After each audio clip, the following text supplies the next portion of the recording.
Good morning.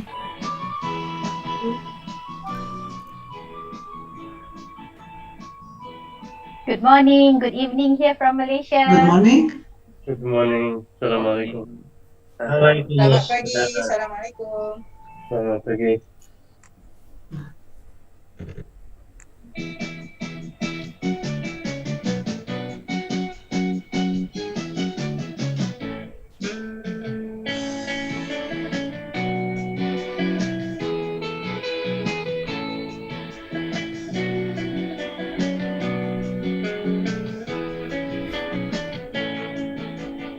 Assalamualaikum warahmatullahi wabarakatuh. Good afternoon from Malaysia, and not to forget, good morning to Tunisian delegates. I am Kamara Shabir Zakaria. And I am Noor Aisha binti Din. As usual, we are your MCs. It is our pleasure to welcome you to our awaited ceremony, Match Symposium 2021, Day 3 today. We would like to thank everyone here for joining us in this wonderful day. And gentlemen, we shall wait a few minutes for our guest arrival. In the meantime, you can get yourself ready by switching on your camera and find a perfect spot with good lighting so we can all have beautiful faces here. Our ceremony will begin shortly, inshallah.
Dear honorable guests, for your information, the third year students from the Department of Landscape Architecture IIUM have been working hard to prepare for this event during this entire short semester. By having this event held, it marks the finale of the studies of heritage and culture for the semester. In this year, there is a huge difference if compared to the past exhibitions we had before. This time around, this study has become an international academic collaboration which comprises two beautiful countries, Malaysia and Tunisia. The symposium is held for 3 days, and today is the final day of this wonderful event. Ladies and gentlemen, do not forget to visit our website matchsymposium.com and click the Register Here button available on the homepage. It is to help us track your valuable attendance. You can also visit the website done by our Tunisian counterpart. The link of the website and virtual exhibition will be provided in the or you can scan the QR code displayed on the screen.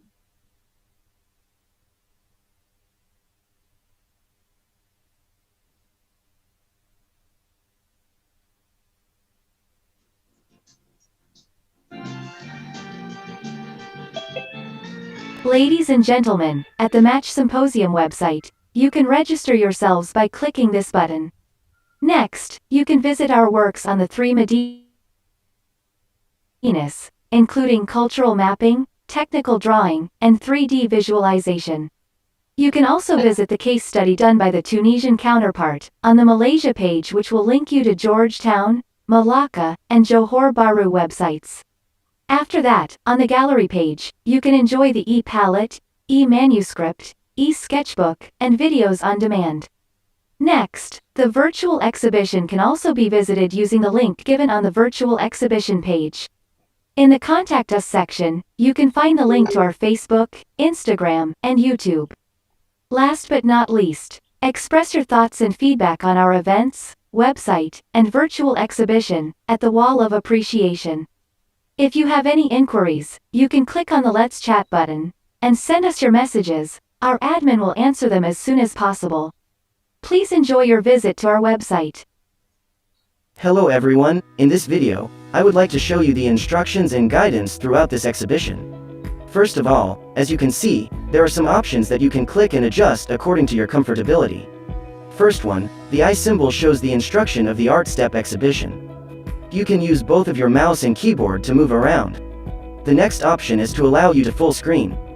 Next, the gear symbol allows you to adjust the quality setting of the exhibition.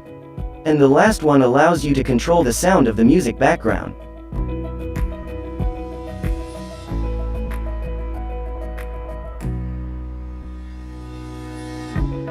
As for the exhibition layout, it consists of 7 zones, which are Lobby, General Zone, which consists of the organization chart, Forwards, Tunisia Detail Background Study, and Sketches. E-Manuscript Zone, which consists of E-Manuscript, E-Palette, Website and Introduction Video. Case Study Zone, which consists of Case Study Slide and Cultural Map for each site. Visual Zone, which consists of technical drawing posters and 3D animations. Theater Room, which consists of videos on demand and appreciation video. And last one, Input Lecture Room, which consists of input lecture videos.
You also can click on any piece of artwork to interact with it.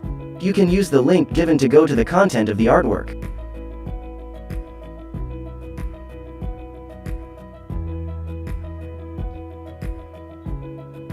Other than that, you can also scan QR codes to view the content with more detail.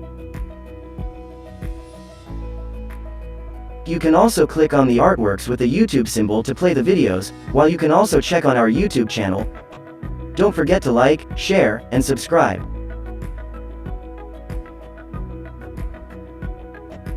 I hope this video will help you to maximize your experience throughout the exhibition. Have fun!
Bismillahirrahmanirrahim. Assalamualaikum warahmatullahi wabarakatuh.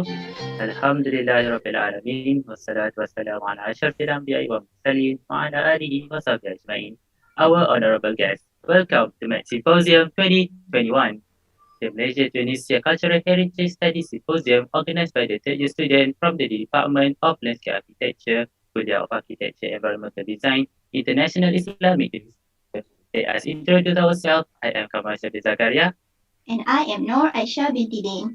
As usual, we are your MCs, and today will be our last day to host this event. It is our pleasure to welcome you to our ceremony, Match Symposium 2021, Day 3 today. It is great to see everyone takes part in our event since the first day match being launched. Without further delay, we are honored to greet our respected guests and participants to this symposium on behalf of the Department of Landscape Architecture, IIUM.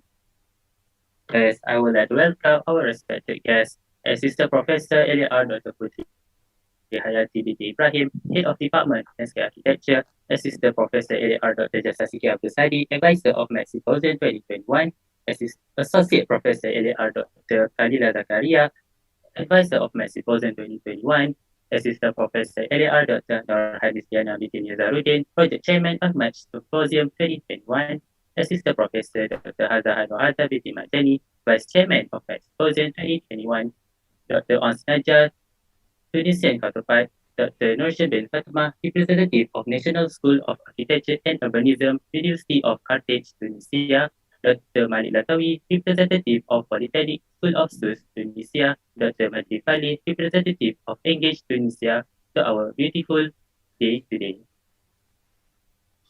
Praise to Allah subhanahu wa ta'ala, our Lord, Creator and Sustainer of the universe. Peace and blessings upon our Prophet Muhammad sallallahu alaihi wasallam, his family and companions. Ladies and gentlemen, Malaysia-Tunisia Cultural Heritage Symposium is a landscape heritage studies organized by the third year students of the Department Landscape Architecture to display their findings of the studies they have done in this short semester. In this year, there is a huge difference if compared to the past exhibitions we had before. This time around, this study has become an international academic collaboration which comprises two beautiful countries, Malaysia and Tunisia. This collaboration allows IIUM to create a bond with National School of Architecture and Urbanism from the University of Carthage, Tunisia, and now Polytechnic School of Sus, Tunisia, EPS, and Heritage Borders of Engagement Network, Engage. This allows the students to establish a good connection in exchanging knowledge on the heritage and culture of both countries. For your information, Landscape Heritage Studies exhibition has become our annual tradition since the past 20 years. We happen to have the showcase physically at our faculty's gallery. However, due to this pandemic outbreak, we had to shift and find another alternative to make sure our tradition running well, suitable with this new norm adaptation. To ensure the smooth running of this event, let us put together our hands to express our humbleness and gratitude to the Almighty and ask for His blessing. Now, I will welcome Brother Muhammad Dain Adini bin Muhammad Razi to lead the Dua recitation. Assalamualaikum warahmatullahi wabarakatuh. Al-Fatihah.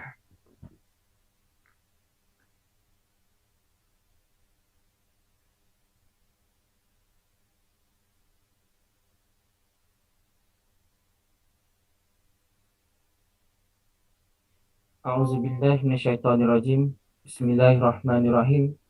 Alhamdulillahirabbil alamin. Wassalatu wassalamu ala sayyidina Muhammad asyrafil anbiya'i wal mursalin wa ala alihi wa sahbihi ajma'in. Allahumma antas salam wa minkas salam wa ilaika ya'udus salam. Fahayyina rabbana bis salam ya salam salimna ajma'in waj'alna min ibadikas salihin. In the name of Allah, the Beneficent, the Merciful. Praise be to Allah, Lord of the worlds. Let your blessing and your peace be on your servant and your messenger, Muhammad sallallahu alaihi wasallam, and on his family and his companions. Allahumma ya Allah, on this glorious day, in conjunction with the last day of our Symposium 2021, we uphold our hands to pray gratefully to thank on your infinite favor to us, till we can live in peace and harmony to perform our tasks as your servants. O Allah, we ask your blessing to make this occasion in success. Allahumma ya Hayyu ya Qayyum, ya Dhal Jalali wal Ikram, you are the mercy of the mercies, and you are the Lord of the universe. Give us mercy from your presence, and shape for us right conduct in our plight. We ask you for knowledge which is beneficial and sustenance which is good, and deeds which are acceptable.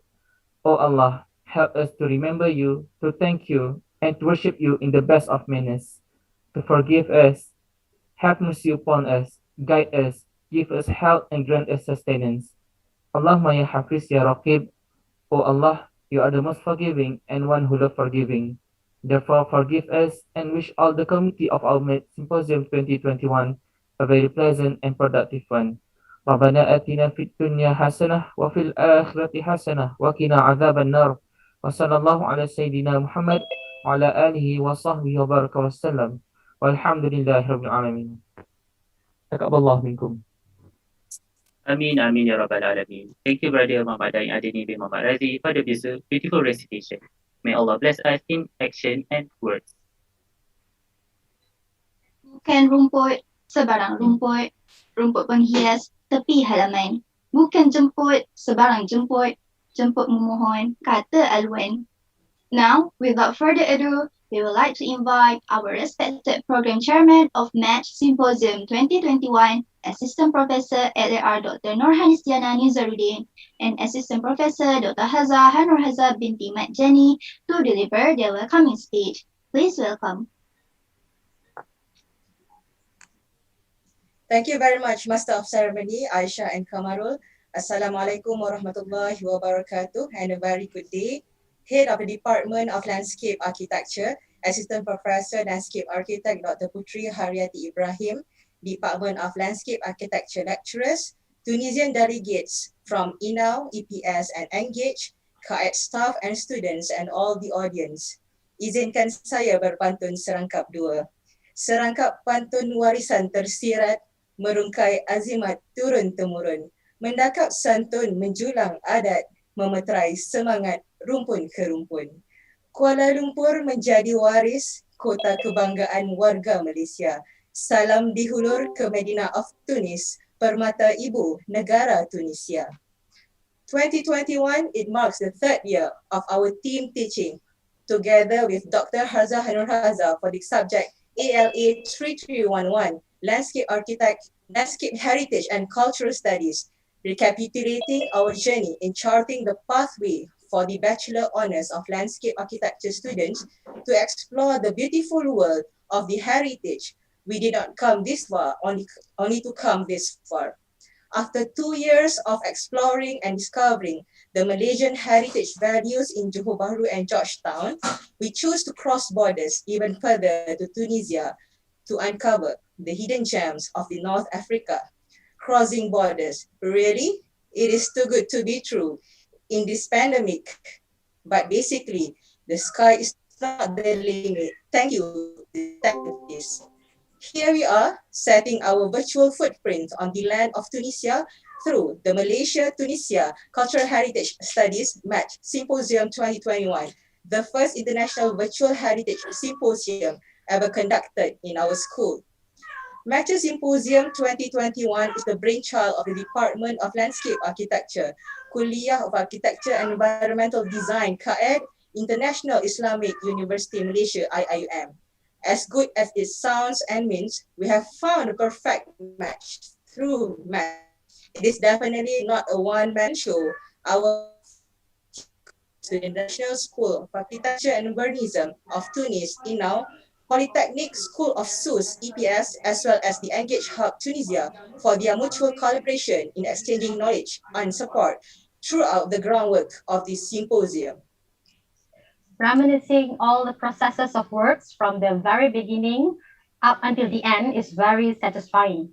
Seeing the day-by-day improvement of our students' growth and maturity in micro-managing an event is truly rewarding. Making the symposium a success is definitely a goal, but nurturing the best human capitals who values heritage inheritance is the main vision. Our most profound appreciation goes to very young studio, the third year landscape architecture students from KNIIUM for their highest enthusiasm abilities, efforts in materializing the symposium within the limited time given. Also, our sincere thanks to the Tunisian students from INAU and also EPS for their great assistance throughout this productive collaboration. All of you are the real hidden gems that we have uncovered. Rumi says, as you start to walk on the way appears. We now have the way paved for us through Match Symposium 2021. So let us continue walking on it. May it lead us to more wonderful directions in the future. Congratulations. Saya akhiri ucapan saya dengan serangkap pantun. Mengemudi perahu di Selat Melaka, labuh layaran di Johor Bahru. Usaha bersatu dua negara, moga berpanjangan di lain waktu. Terima kasih. Thank you very much to Assistant Professor LR Dr. Nurhanis Diana Nizaruddin and Assistant Professor Dr. Hazza Hanur Hazza binti Majani, our Honorable Program Chairman, for their welcoming speech. I love their pantuns. Alright, on behalf of Tunisia counterpart, we will like to welcome our Honorable Tunisia representative, Dr. Majdi Palih, to deliver his speech. Please welcome. Thank you very much. Thank you very much, everyone. Dear respected guests, students, and colleagues, good morning, good evening, wherever you are, and assalamu alaikum. It is my great pleasure to welcome you all to the last day of the Match Symposium 2021.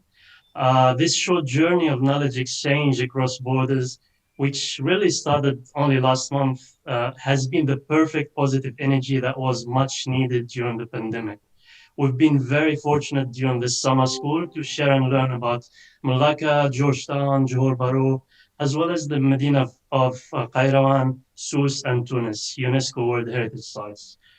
The knowledge of the 500 years of cultural exchange between the East and the West in Malacca and Georgetown, the most ancient Arab or Muslim base of the Maghreb and the holy city of Qayrawan, as well as many other sites, made this experience more engaging.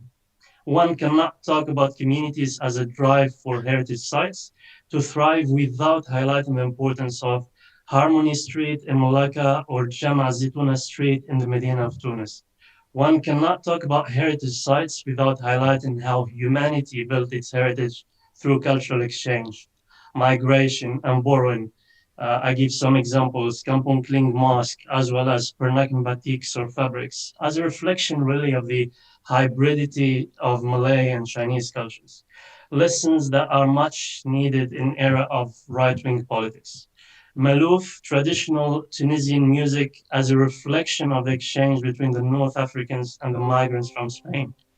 We shall not forget the popular and traditional Malay performing art, Zapin, from Johor, which has been introduced in the 14th century by Muslim missionaries from the Middle East, precisely from Hadramaut, or what we know nowadays as Yemen, to the Malay Peninsula.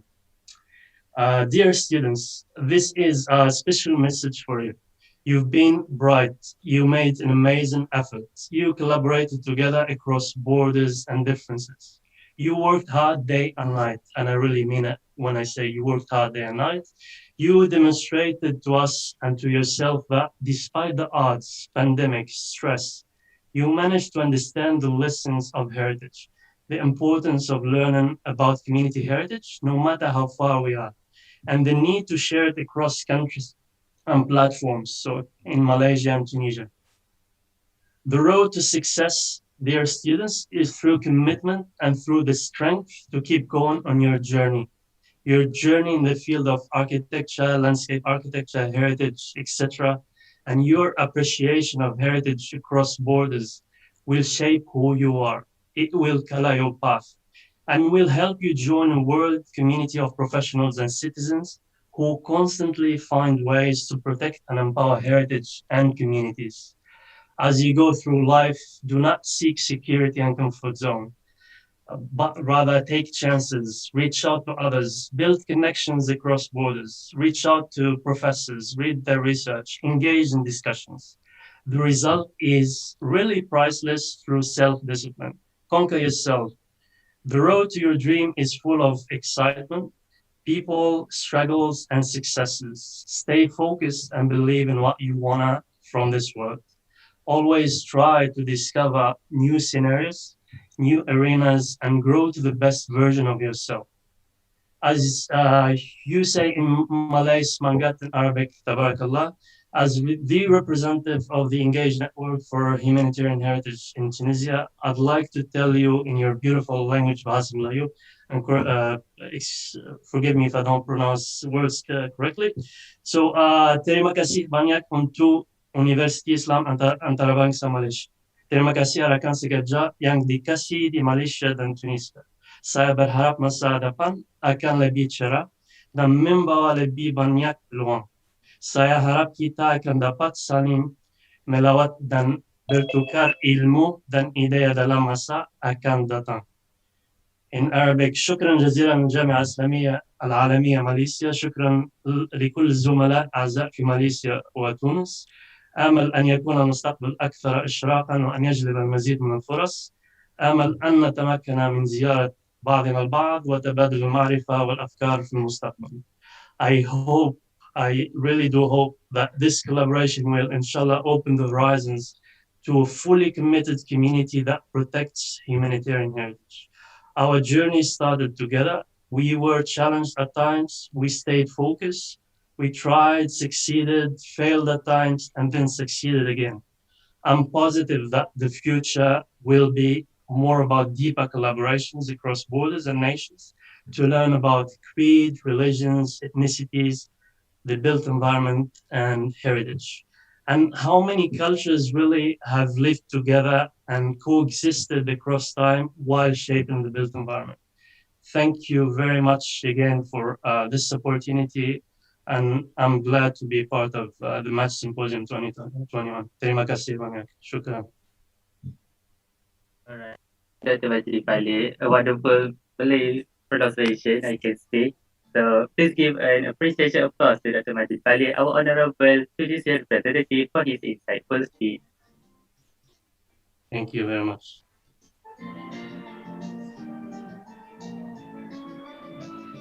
Now, kompang bergema pusaka bangsa dipalu oleh si anak muda.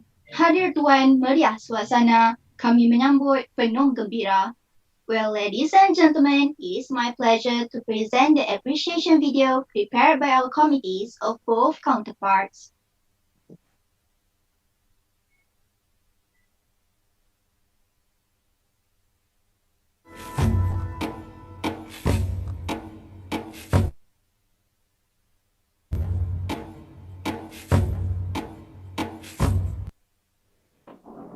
Hi, Assalamualaikum. I'm Ainul Afifah, third year landscape architecture student from International Islamic University, Malaysia.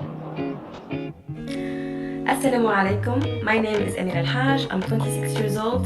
I'm passing for my 5th year in l'École nationale d'architecture et d'urbanisme, for short, meaning the National School of Architecture and Urban Studies in Tunisia. I'm Tunisian and originally from Naples, and I'm happy to have this experience. For me, language is not a barrier since everyone seems to be able to speak in English, and even though there are some of us that are not fluent, it is still understandable. And even if there are persons who speak French or Arabic, we always have our Tunisian friends to help to translate it to us. And then regarding the discussion, it might be a constraint to us since we are not in the same time zone. I find this experience very amusing, very informative, very educational. The collaboration was done smoothly. Our fellow friends from Malaysia, including students and doctors, were very kind, very helpful, and I wish we can collaborate further.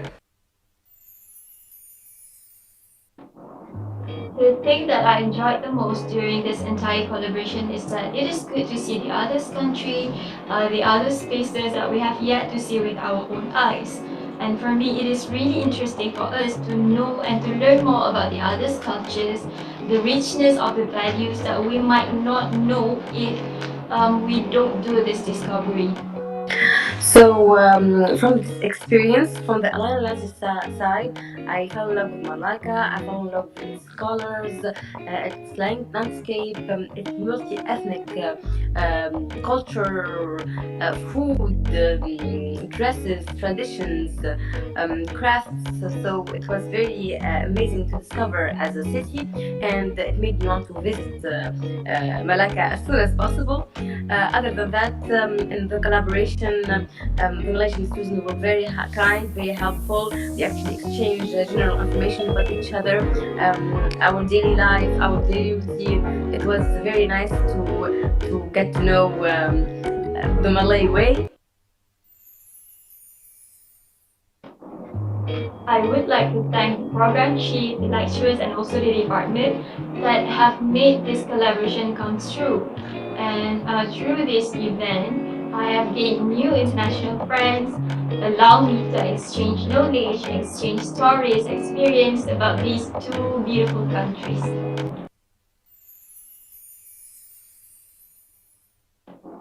Yes, I look forward to keep in touch with our new friends so we can see the updates about how the life's going, because for me, the tie that we have made is not supposed to be cut. And I think it is good to have friends from all over the world.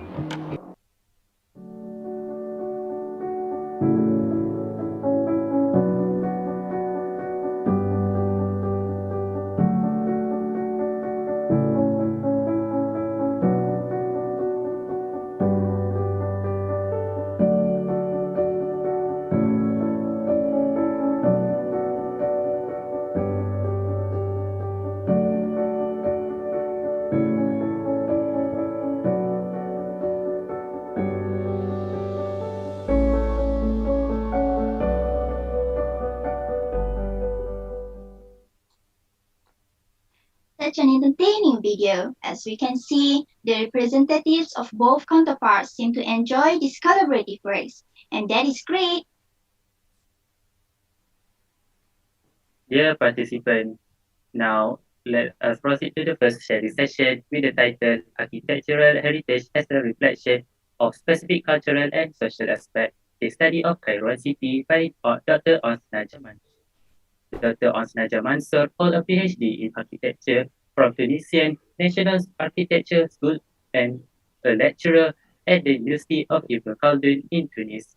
She is also a certified BIS trainer and has started training professionals. So with that, please welcome.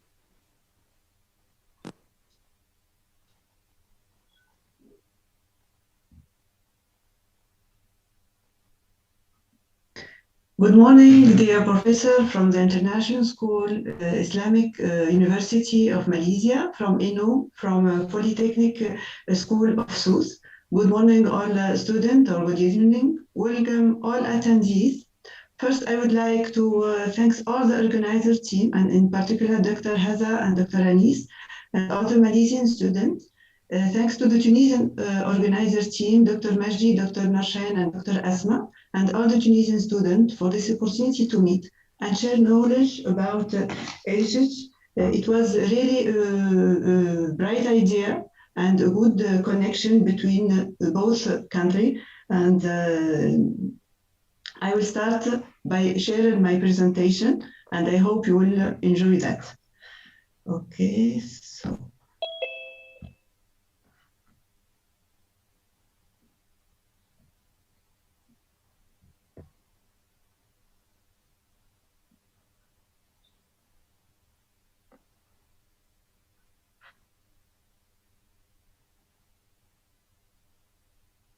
It's okay?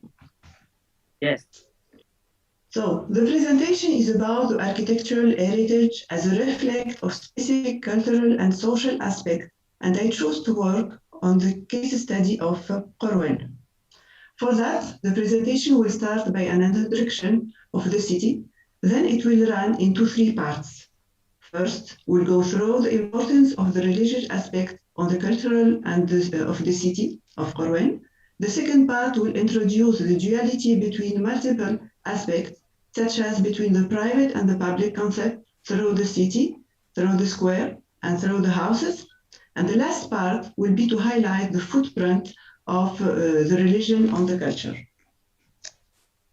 Qarwan means in Arabic the military group or the caravan as a defensive citadel.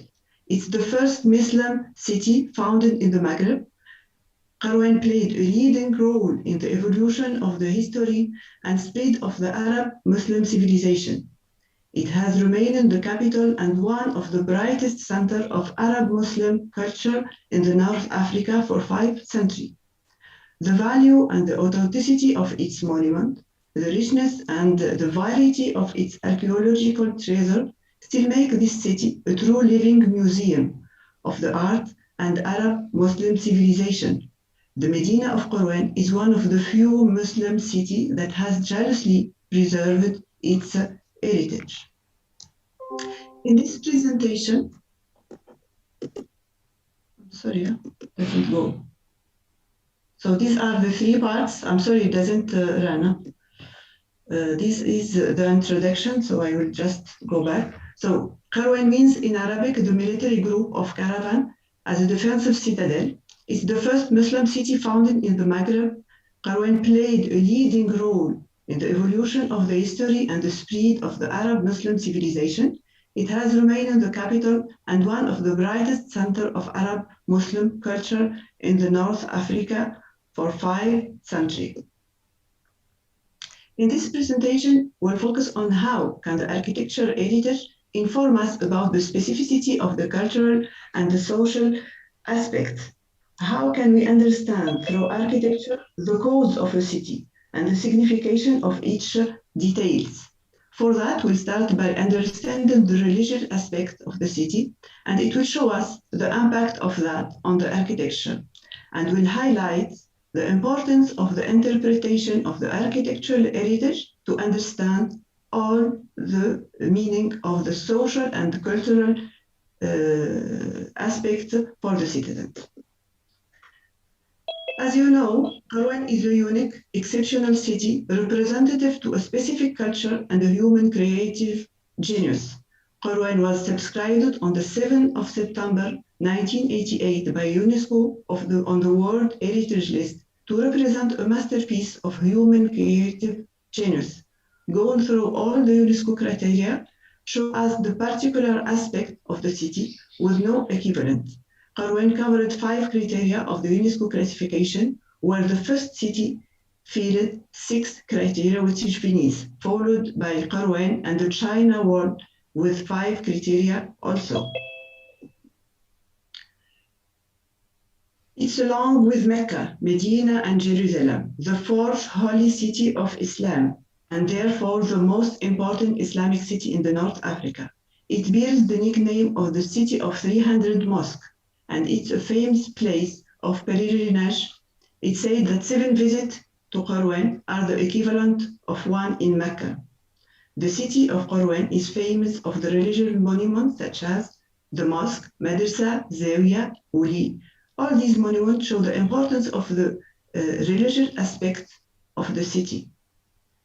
This religious domination will impact the behavior of the resident, their way of life, and particularly the aspect of the privacy between the public and the private relation. We'll start by the domes whose construction goes back to the first half of the 9th century, toward 1836, is one of the oldest and one of the most remarkable in the Western Islamic world. The Qarwanese cupolas testify to a constructive splendor relative to their time, built of stone or solid bricks. These architectural elements are specific to the Maghreb or even in the Arab world. First, the spherical volume is polylobate. The sides of the octagonal base are curved, and finally the inner part with square base is pierced by a set of niches. The dome expresses both the divergent forces toward the celestial vault and universal knowledge. It expresses the relation between God and the resident on Qarwan, and the city seems through that in continuous connection with God. These domes clearly highlight the religious aspect of the city. The religious aspect of the city as being the center of the spread of Islam explains the defensive aspect of this, and the construction of rampart and gates were built in 762 to protect the cities from invaders. The 6-arm wide rampart was pierced by 6 gates on a long of 3.8 kilometers long and with a height going till 5 meters. Rampart is the defensive wall of a castle or walled city. It's an impressive monument and it's a limit between the inside and the outside of the city. The passage between the private inside and the public outside are made through doors. All the doors close by the end of the day, and no one other than the people of the city are allowed to be inside. It's a way to preserve the privacy of the inhabitant of the city of Qorwen, and this idea of identifying the original inhabitant of Qorwen and those who come from the other places still on the memories until today, and we still recognize the original family of the city. When we say the city, we know that it's organized into 3 origin neighborhoods. Intramuros, inside the gate, and which are Houmet al-Jama, the mosque, Houmet al-Mar, the passage, and Houmet al-Ashraf, the nobility. And outside, there is also 3 neighborhoods, which are Houmet al-Jabliya, Houmet al-Qibliya, and Houmet al-Dahra, and these are specified by a geographic orientation only. So what we can say that the internal places identify a specific relation with the Medina, the mosque, and they identify the original family established there, which are rich family, and they have their own properties, big houses in the same place, and we can find an interior nomination of this place with the name of the family. They are limited by Sabat, Batha, and Passage to go from place to place. The Rabat, which are the outside neighborhood or extramuros places, are an expense over added to the Medina from its special margin. This expense is not bare, but closed by doors, and thanks to the tortuous and narrow appearance of its alley, it protects the privacy of household groups in houses with doors very close to another. The width of the streets, if you are going to speak about roads now, just to highlight this duality between the private and the public, goes through the roads. The width of the street create limits between shopping area and residential area.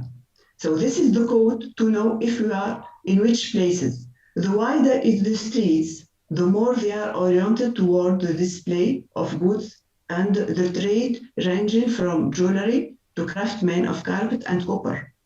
Access is by carts pulled by animals, such as horses, which bring back fruits and vegetables for the inhabitant of the city. The further you go throughout the residential area, the narrower the streets become with dead ends.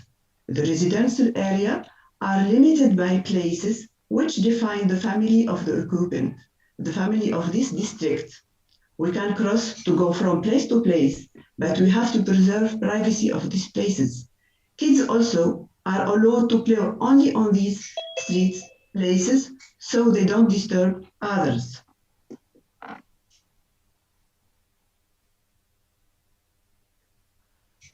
The more we go through the city, the more we can see the importance of the limits which can identify the privacy and limit the access of strange person to some places. This case of study of Bathat Sidi Atallah and La Maison Atallah, which is a known family in Qorwen, has her specific Batha, which means a place that introduces visitors that they are crossing a specific zone. The roads become a bit larger, the access is never straight, and it's always mandated. We are always protected from strange. The facade of the house are identical and sober. They are introverted and do not show any sign of richness, only from the doors. The angle of view to access the place of this batha or this place proper to this family allows you to discreetly see the one passing through the batha. We pass through Sabat, which is a covered passage, which is generally an element marking the passage from one region to another. Architecturally, it's marked by a shaded arc with a dwelling extension above. A passage marked by a ratio of shadow and light between the passage and the palette. The communication between the public and the private space are punctuated by the typology of the entrance of the houses. When we go to another example, which is Dar al-Mrabt, and in this house, we can generally find the children married with their little ones.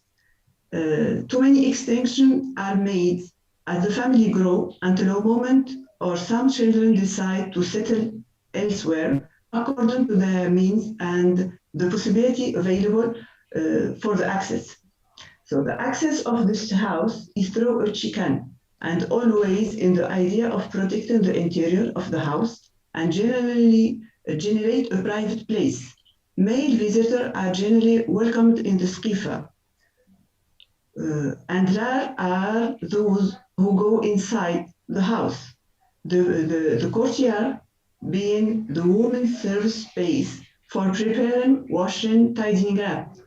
The courtyard has various functions for family meetings, celebration, wedding, and it's a functional space that can be adapted as needed, generally with a water point measure to facilitate the use of space. It's generally without significant beef planting, some flower pots for aroma to use for tea with jasmine flowers for the feeling, for the sensitive side. When we go through the handcrafts, we see that Corwen is famous with the carpet. And the story goes that in the 19th century, the daughter of an Ottoman governor would have been the first in Corwen to weave a deep pile carpet as an offering for one of the city mosques. After that, the tradition was continued, making Corwen the carpet capital of Tunisia. In reality, since ancient time, all kinds of carpet have been made in Tunisia. The klims, margooms are low-pile carpet decorated with parallel strips and Berber motif, while the gift thick carpet with brilliant color are put together in the south and the Corti side. But the carpet in Corwen have more in common with Oriental carpets. It can be determined through its central medallion surrounded by a garden of flowers and a frame of parallel bands. The ornamental repertoire of the crafts artisan is inspired also by an old local background. It's composed of registers where there is alternation between geometric and figurative patterns, symbol of the mihrab in particular. And here I will highlight the relation between the mihrab and the carpet. So they use the same design to put it on most of the carpet. So they use it to show the direction to pray, and the mihrab carpet is dismissing to the mihrab in the mosque. The craftsmen of the rags also bear the symbol of Islam with the motif of the mihrab. Wool craftsmanship provides a canvas to cover the woman and preserve their privacy, and they are working with wool to cover this woman also.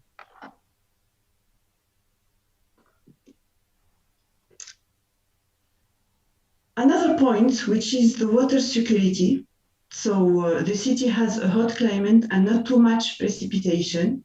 And the Quran tells us, بسم الله الرحمن الرحيم, وجعلنا من الماء كل شيء حي. So nothing can survive without water.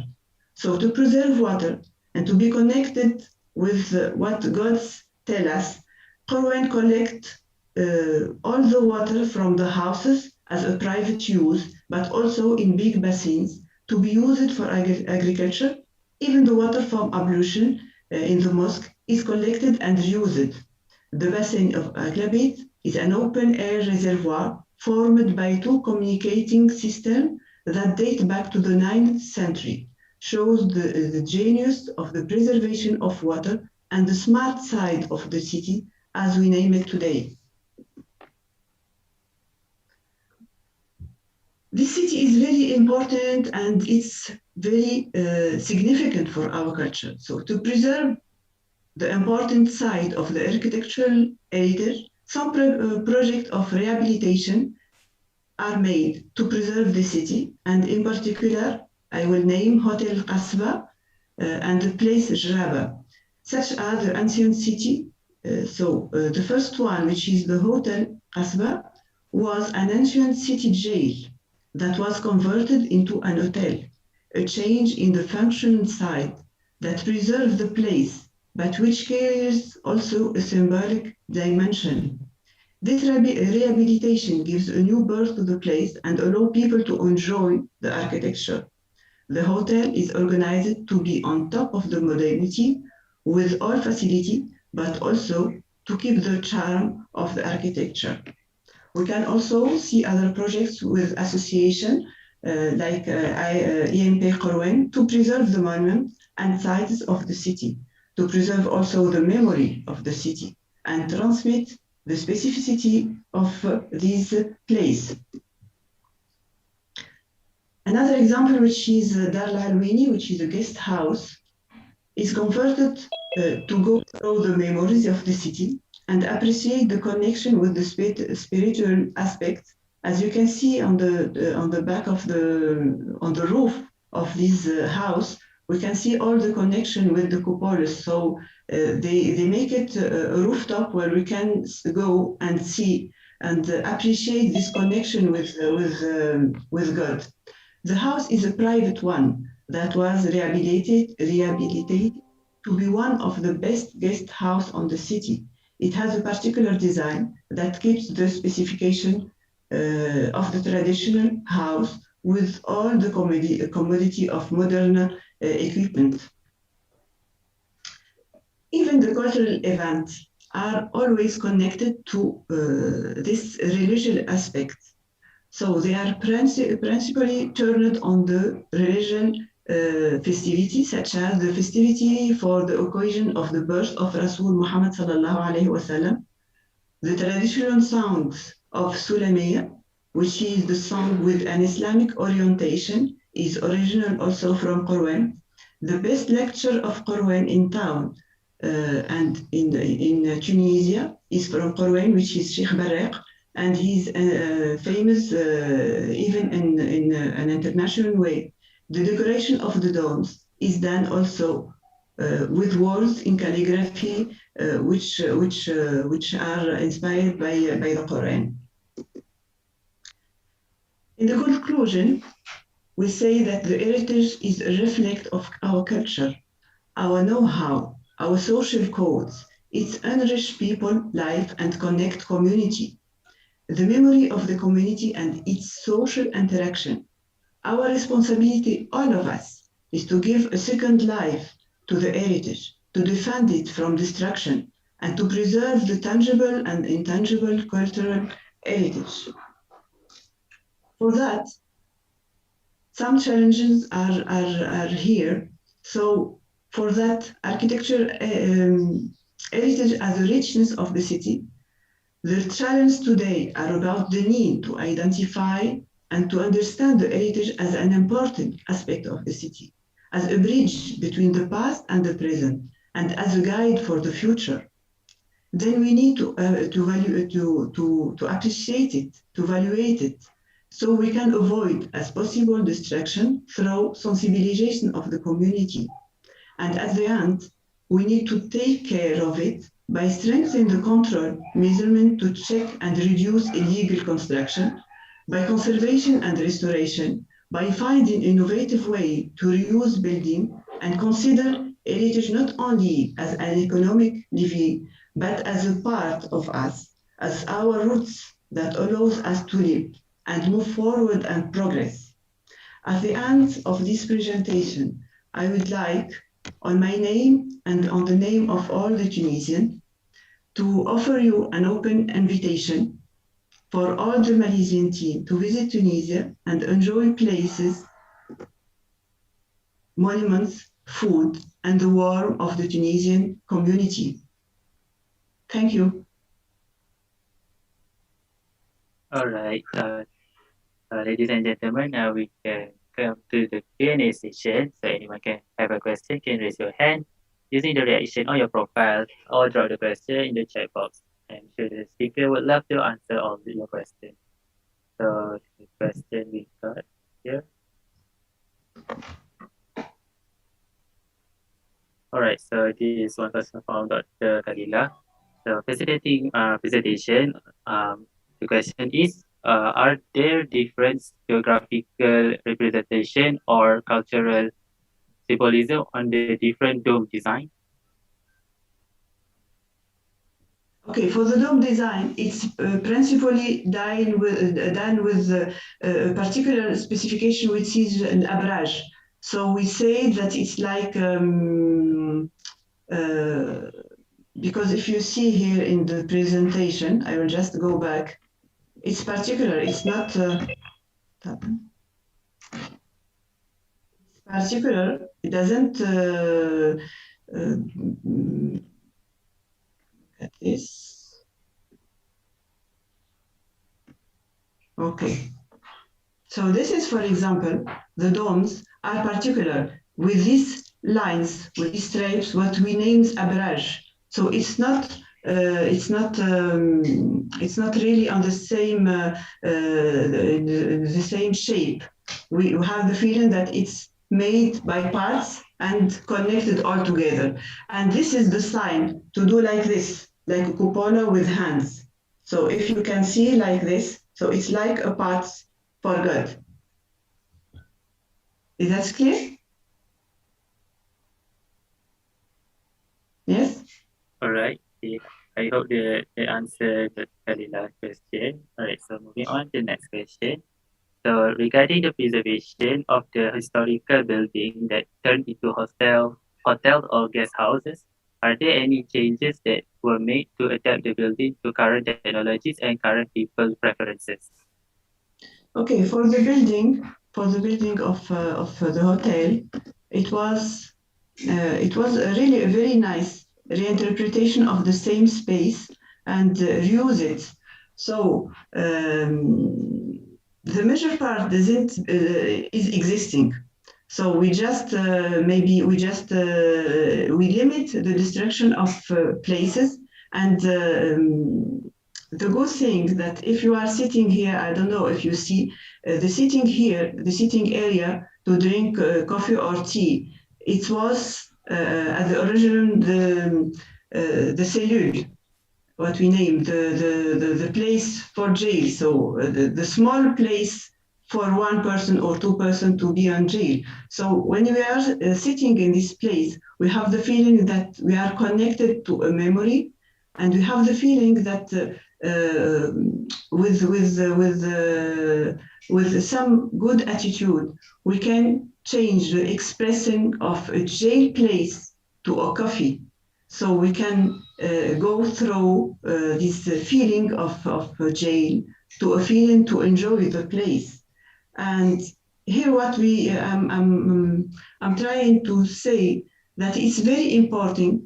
Anyway, the places was, we can reinterpret it in another way. We can change the function and keep the life and to keep the memory of this place, because this is what is very important for us, to keep this memory and to transmit it. Imagine if the Qasba was destroyed and we have no idea about it. It's I think it's our responsibility to take care of these places and to limit the use of these places, to limit as possible. We didn't need to destroy parts to make innovative place, but we can add this modern touch, so it responds to our needs in a hand, but it preserves also our memory in the other hand. I hope that I answered the question. Okay. Right. So next one is from Dr. Majibale. So there is a tendency to study spaces from the presumption of adults. Some research done on the presumption of children and space in current century exists.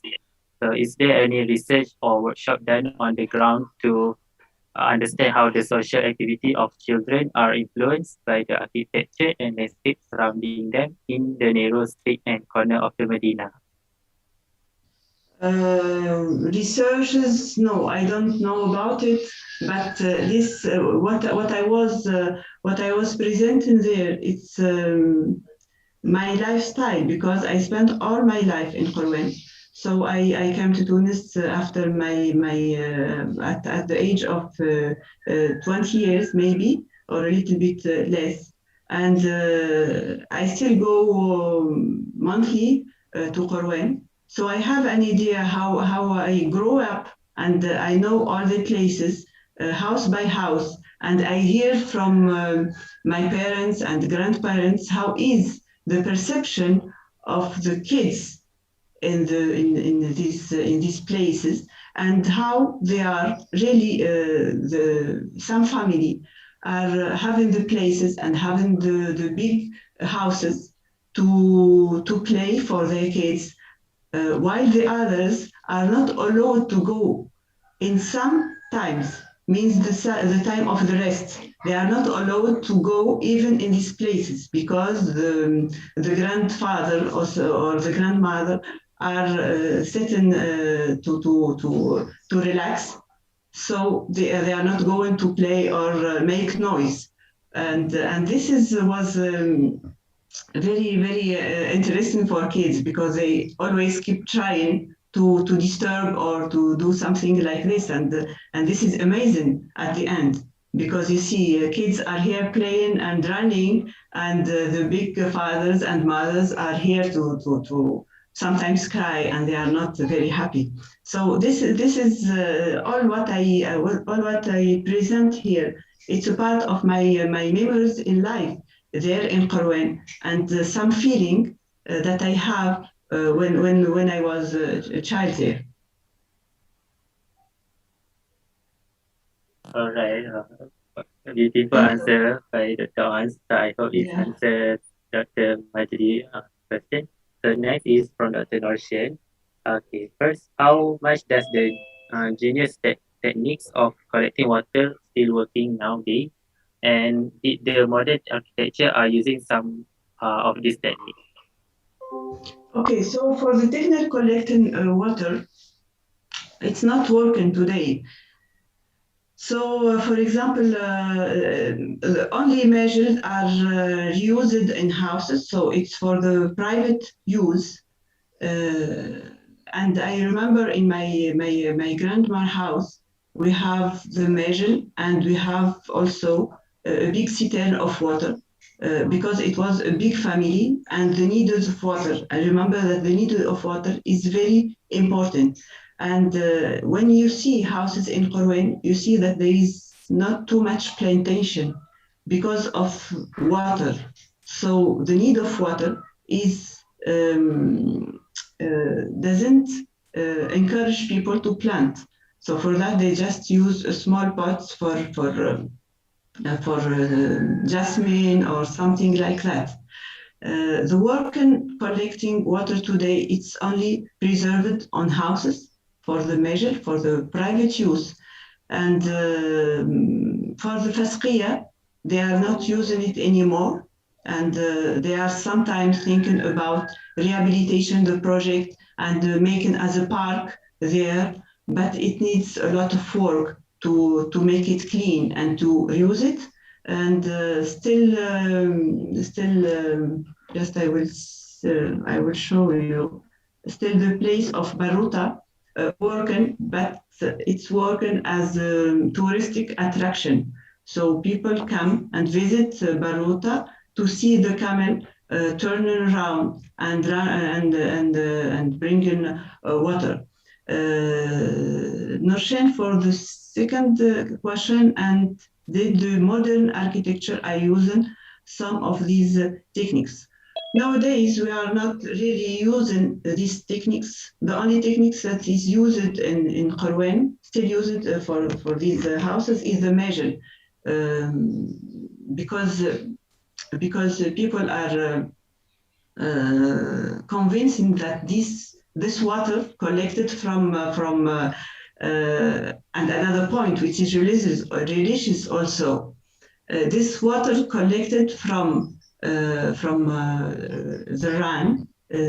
rain, it's how to say, it's benefited, it's very good one, and it's a donation from God that we need to preserve it. So they still make measure from this point of view, from this reflection. Hope, Norshen, I answer your question. Okay. Okay, we will go to the last question. So, how does the religious history of Medina influencing everyday life in Cairo? How does the religion history of Medina are influencing everyday life of Qarwan? So the religion, so the day is punctuated between on the time of prayer. So if we are going to meet someone, we'll say, for example, after the Salat al-Asr, after Salat al-Maghrib. So after the prayer day, the prayer time, we plan our visit. And the woman, even my mother, used to say that when the Maghrib is coming, so when the sun is rising, we need to go out to go home. So for them, it's like the Prophet said, when the sun is down, everyone needs to be at home and to settle and to be established and to be in his place. So as you see, the rampart, as the door of the rampart are closed, the houses are closed, and everyone is in his place. And the night is as a particular lifestyle. So we need to settle at house, and everything's closed. Even men and women are inside the house. No one is going outside. Now things are changing, but we keep just the idea that at the sunrise we need to go at home, even in summer. Okay. All right, so thank you, Dr. Osman for the topic address, and thank you also for the audience for the wonderful question. I'm sure the knowledge we shared just now more than will be beneficial to us. So, sorry, due to time crossing, we will move to the next session. Okay, so now, honorable participants, now let's shift to the second sharing session titled Cultural Artifacts Significance to National Identity. The speaker guest is T.S. Dr. Rajabi Abdul Razak, an assistant professor in Conversation, Department of Applied Art and Design, Kuliah of Architecture and Environmental Design, International Islamic University, Malaysia. Doctor, the screen is yours.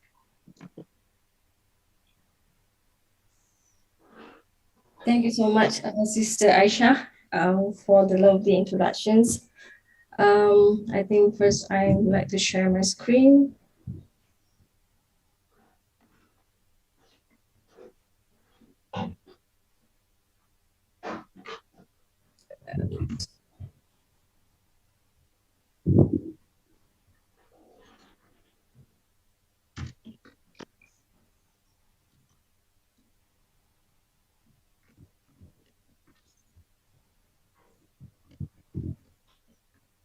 Can you see my screen? Yes, yeah. All right.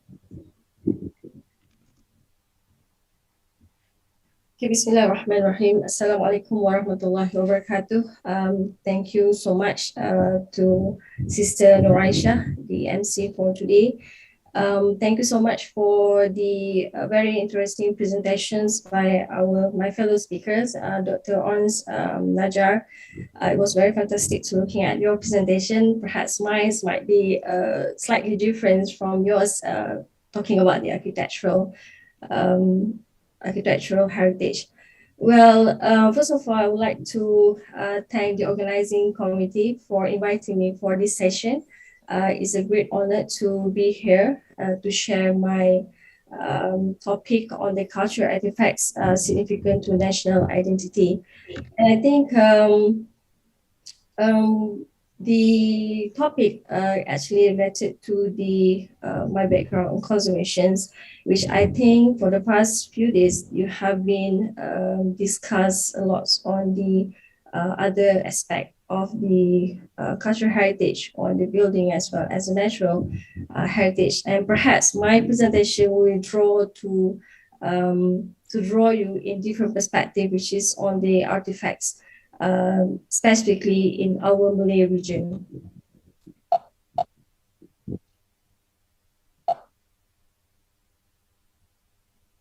Okay, I just really like to start with the introductions on what is cultural heritage. Is actually the definition given by the Acomos is an expression of the way of living developed by community and passed on from generation to generation, including custom, practices, places, objects, artistic expressions, and also value, which is being expressed in tangible and tangible cultural heritage. Well, it's the different types of the cultural heritage, which is the natural environment, the environment, and artifacts, where I'm giving here the example from our local sites, which is in Malaysia. Of course, we have a very spectacular natural environment, one of it in Gunung Bulu in Borneo. And we also have the archaeological remains, which is the monument in northern of Malay Peninsula, the Malay northern part of Malaysia, which is in Kedah. Called it Candi Lembah Bujang. And one of the prominent artifacts also here is called is a buckle, the Malay buckle, also known as Pening Melayu. Well, when we look at these collections, of course, they will be associated with the certain status and also the social status of the society. Moving to this, when we look at this, what is tangible and intangible as part of the cultural heritage, we look at the tangible, which is the movable heritage. So the immovable heritage consists of ancient sites, artifacts, building, sculptures, while the intangible more related to oral traditions or languages, social habits, ritual, and festival, and also the traditional skill that can be seen through our collections. And of course, when we talk about the cultural artifacts or the artifacts, basically all the collection has been kept in the museums and also like in museum, library, and archival center. Moving to this, the types of cultural heritage. What is the type of cultural heritage? I think have been highlighted just now, divided into three types, which is the environment, the building, townscapes, archaeological remains, and under the natural environment is rural landscape, coast and corelines, agricultural heritage, as well as the artifacts, which is going to be our focus for today's discussion. And under the artifacts, we know that there are different types of artifacts, which is pottery, weaponry, artworks, tools, manuscripts, and also writing materials. Now on the focus of what is cultural artifacts, when we talk about the cultural artifacts, basically is involve the ancients and current that have a significance because it's offer an insight into the technological processes, economic development, and also social structure, among other attributes. And of course, when we look at this sample here that I'm sharing in different types of materials, different types of objects that also have a different types materials in terms of the different between the manufacturing process, the material technology used, and also the style of the motif applied on these artifacts. And of course, and when we look at these objects, basically we can reveal actually the history event behind, and of course it has a associate and also can also reflects the identity of the locality. Another context or the cultural context in artifacts, the cultural artifacts can be divided into five, which is the social, economic, technological, ideological, as well as the geographical. When you look at the social, basically it will reveal on this social status of the owner of the artifacts, and then the economical developments on how it reflects on the society. And the technological can be divided into the material technology, as well as the developments of the manufacturing process. While the ideological can reflect on the developments of the motif that we employ and be applied on the artifacts, while the geographical is obviously can reveal the origins of those collections. Well, moving to this type of artifacts, I would say that we have these types. The artifacts basically divided into two types of into either organic or inorganic based material. And we know that the organics is actually the compositions of the carbon and hydrogen, which ones the living that wants the substance that was living. And of course, the inorganic based material is never animate, which is more stable. And the most stable, and of course, in terms of the preservations, is very difficult where we have to ensure that we not only preserve the history of the collection, but also the physical look of the collection. Because without this, but it's very challenging in order for us to ensure that we keep safe of this collection, especially for the organic based material that is prone to be degraded and is very difficult to handle. And it's very fragile. Therefore, beside controlling the environment, we also have to really take a precaution in order to secure and also to preserve the collections. And the types of organic-based material, for instance, the textile-based materials, and also the textile objects, paper-based material, for instance, the manuscripts, wood, and under the category of inorganic-based material like weaponry, pottery, coin, and stone. So those materials basically is more stable, and as long as we have to preserve and we control the environment when we save the object in the storeroom, for instance, that will be will prolong the age, and also will take time to degrade as compared to the organic based material. So moving to the sample, I'm choosing this some of the questions. Of course, due to the time constraint, we are not able to discuss lengthy on all aspects or the types of manuscripts, but there are only selected artifacts that will be discussed, and we will look into detail how it actually reflects on the identity of the society. When I chose these manuscripts, if you can see, this is a Royal Terengganu manuscripts. Was very fine illuminated Quranic manuscript from the east coast of Malay Peninsula. This is the finest collections in Southeast Asia. When we look at these collections, of course, we can see the lavish use of gold on these manuscripts. And this is represent, or we can identify the status or the social status of the owner of the collections. Of course, when we talk about this Royal Terengganu Quran, is belongs to the royal or the aristocratic family, whereby only those who are effort to bear the cost of the materials will be able to own the collections. And of course, the prominent color that we can see also is the yellow, the gold color, red, and also the green in color, which is through my research. Basically, this is the materials employed in Malay Peninsula collection, because wherever the material that being used in this collection, basically that's available surrounding us, or this they will be able to get the materials in this region.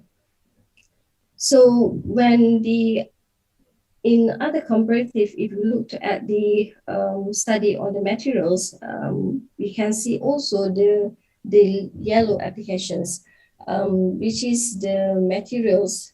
Yellow is actually from the name of the pigment is called game bush, where the game bush is actually derived from the resin, the plant resin, from the species of Garcinia that can be normally found in Southeast Asia. And these types of pigment also is the name of the pigments, the game bush, is actually derived from the original or the old name of Cambodia, which is the Cambodia. So when we look at this in terms of the decorative elements or the motif employed on these collections is also represent some similarity on the Malay wood carving. As you can see on the top of this, the calligraphy panels, basically the text box is the image of the gunungan or the mountain shape. And we also have the other characteristic in different folios, the opening, the middle, and also at the end folios. When most of this collection is produced after the 19th century, in the 19th century era. So after the Industrial Revolutions in 1835, they have started introduce on the synthetic materials. So we can also see here there are some defect on the ink used in these manuscripts. For instance, the iron gall ink, which is degrades the like a burning effect on the writing part. But somehow I look at the illumination is still in a good condition, and it's still very good in very nice work has been done by the mulohib or the illuminator. And when we study about the manuscript, basically we can easily we can identify the quality or those who are actually working on the Quranic or the manuscript, because obviously we can see whether it's a professional or the ordinary people. And mostly when we look at this, because it belongs to the royal family, definitely the professional mudahib or the illuminator has been employed to produce the manuscript. But the question also come up with either the Quran has been produced in that particular regions, or it been was produced in different places and brought to this region. So what we can say perhaps has been produced here, but the material might be imported from other country. So looking to this, we can say that the motif used, for instance, the arch-shaped gunungan motif is legacy from the region Hindu past, but somehow still continued into the Islamic era because it still reflects on the natural landscape.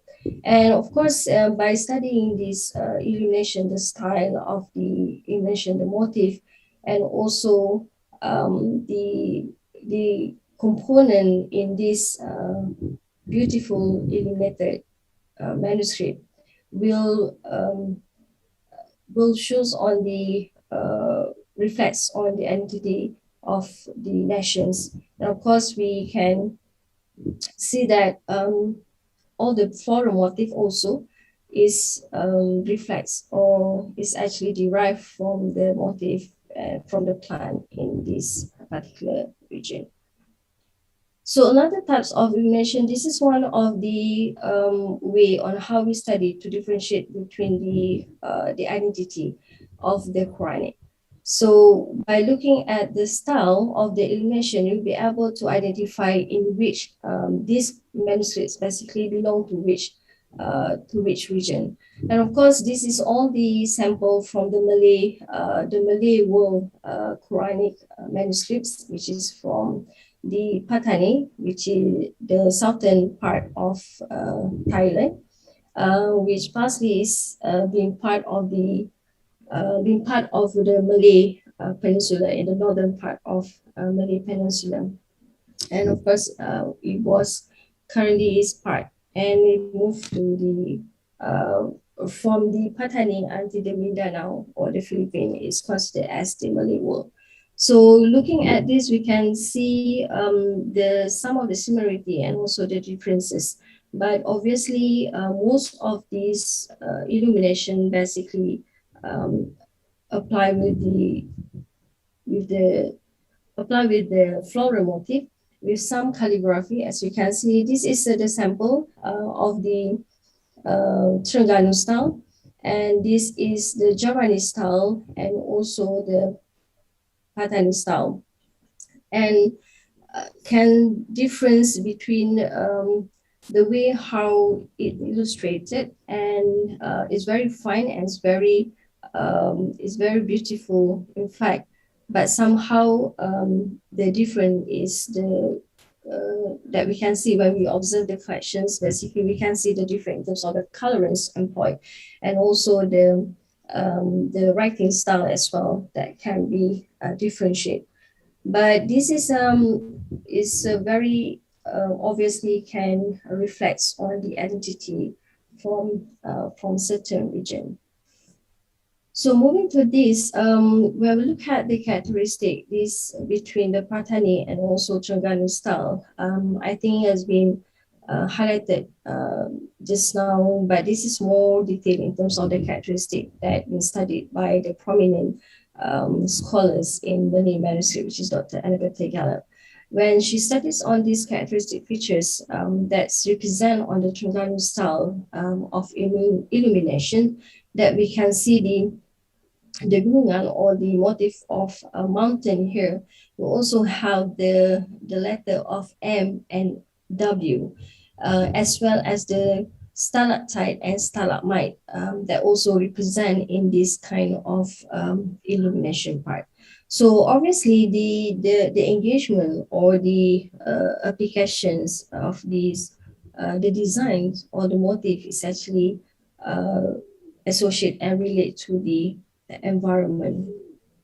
When we look at the detail of the interlocking wave, the difference between the Terengganu and also Patani, they have kind of the design like an arch, but for this Patani style, it has the interlocking wave arch with chili pepper or the below the alternating alternate with black, with red, and also blue seeds. So this is the collection from the British Library. And of course, when we look at this Patani, is belongs to the in Thailand, and of course, this is part of the really connect on the why the applications of the motif on these beautiful collections. So this is the close-up image of the Chilis paper that been employed in this illumination. So another sample is the 4 petals yellow flower. So we can see a different in terms of the compositions, but in terms of the color application, we can see the applications of the blue, red, as well as the yellow color. And the blue commonly that we found on the Malay manuscript in Malay region is the indigo, which is also being applied on the textile of the Malay collections. So the is quite similar in terms of the material use. It's quite similar in terms of the motif that have been applied on the collections. So this is another sample or detail of the motif applied, which is the plate rope with the red, white, and dark blue floral motif from the collections of the Patani collections. So looking to this sample, this is the unfinished decorative headpiece and juzuk marker from hybrid Terengganu style under the collection of Islamic Arts Museum Malaysia. And we can see the design is actually the motif without any color application. And the been also some sketch of the pencil and ink sketch of the floral motif by one of the Malay master woodcarver in Malaysia that we can see. And it suggested that a possibility that woodcarver may have been involved in designing the illumination in Quranic manuscript because of their customary work practice in sketching design on paper or directly on wood. So we might say that maybe they will be involved instead of the mudahib or those who are the illuminator has been applied. I mean, who are design the illumination part. Maybe there are some involvement with the wood cover in designing the illumination. So, but somehow we can say that some motif that been applied on wood carving also been employed in this in the manuscripts. So this is another sample, which is the Hikayat Nabi Yusuf, one of the collections in the British Library, which is also I examined when I was there. To look at this, the content, or perhaps to draw at the colophon. Normally there will be written who this Quran belong to whom. So basically, it mentions this drawing is from the is produced by Chikmat Tumuda, the sons of Raja Indra in Perlis, or is also mentioned on this writing skill. This writing is from certain persons, the original owner. But interestingly, that I would like to highlight here is mentioned on menulih kepala, or menulih means that the dialect that we use in that particular for certain ethnic. So, for instance, this is in Kedah opinion, the northern part of Malaysia, that we have a special dialect. So it also can be seen in this manuscript. So what I would like to highlight here is actually the identity. Also, not only by looking at the material use on the motif, but also the writing style. When they would like to express, or maybe there are some notes who are the owner of the collections, basically they will use their own dialect.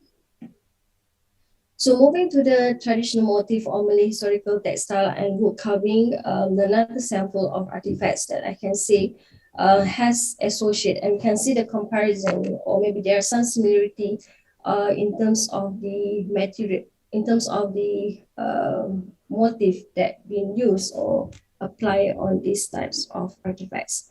And according to the typological study on this textile and wood motif, they are based on 4 important sources, which is the plant, the wildlife, cosmology, and nature. And we can see that 70% of the patterns or motif in textile and wood carving are contributed from the plant sources. So obviously, is most of the collection in Malay region basically use the plant sources in order for them to stylize the design and apply on the historical object or the artifacts. And the selections of plant, the life of cosmology, and natural motif are found basically very unique and also have the aesthetic value. So the sample that I'm giving here, this is a very, we have different types of textile, which is the songket and also batik in Malaysia. And we have the wood carving and the curry hilt that we can, is very fine work when they carve this hilt. And of course, the use of the flora, the fauna figure, the motif that we apply on this, and most of these both using the plant-based or the natural the natural plants as the motif. So another sample from the lotus flower or the bunga chardai also associate with our local people or the society or Siamese or maybe the Chinese has this kind of that we can see on our objects or the artifacts on wood carving and also on the batik design. And another sample is the bunga tanjung, or the bunga tanjung is a small white and rounded flower with tiny petals. Its shape has been stylized into letter square shape with 2-3 petals jutting out from the sides. So this is another quite common that we can see this kind of pattern on our lovely textile collections or the historical textile collection on Songket. And of course, there has been stylized the design base. There are a few variations of pattern that has been stylized according to this subject matter. And also, this is a sample from the wood carving used on the panel, the wooden panel. Another sample is the most popular motif in Malay textile, which is the tampuk manggis or the mangosteen calyx, that been employed or applied in this wood, the chorus quilt as well, and also the songket. And we can see the various style or the motif that has been stylized into 3 different styles that we can see in our historical songket. And of course, songket, when we talk about the songket, there are different types of songket. The Lima songket, we have the Tenggara songket, and other types of songket. Sometimes it's been also mixed with other the style of the songket design, which is the combinations of pelangi or bersurat with some calligraphy on it. And another sample is the sources of mountain or the hill origin. I think have been also seen just now in the manuscript collections.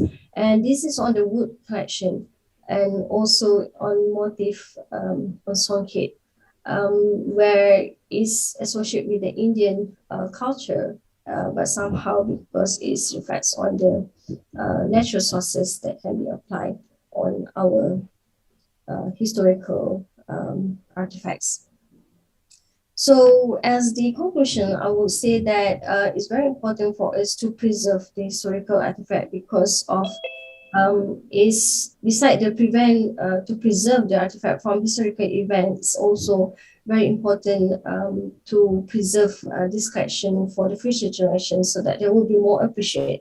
Of course, when looking at this collection, basically we will appreciate more. And I think personally, when I examine all these collections, specifically study on the manuscript, on material technology, I think it reflects on my understanding on to understand better my culture.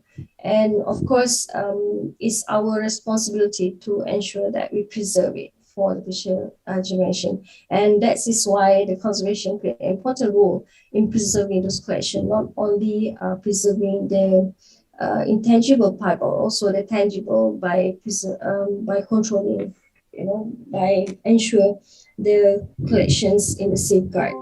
And why it's also important to the nation because it represents the culture and also history of the people. So that is why when we look, people will go to the museums or any gallery to understand about the history of the people or the country. So through these artifacts, definitely we will get a lot of information. We will get to understand better the culture and also the identity of the locality.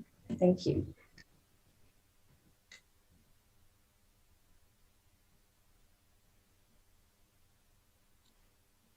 Okay, thank you so much, Dr. Rajabi, for the wonderful sharing. We would like to apologize to ladies and gentlemen. Due to the time constraint, the Q&A session for Dr. Rajabi session will be moved into the chat box. The audience can leave their questions in the chat box and our speaker shall give the response there. Now, thank you TS Dr. Rajabi Abdurazak for the enlightening topic presented. May the knowledge delivered help us to have a better understanding regarding that. Alright, ladies and gentlemen, to kick off today's program, we are glad to present to you the gimmick video before we proceed to the prize giving ceremony to the winners and deliver of token of appreciation to our VIP guests.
We cannot go to Vietnam, but this time around we will go to Tunisia.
Now, ladies and gentlemen, therefore we are pleased to open the screen for the audience.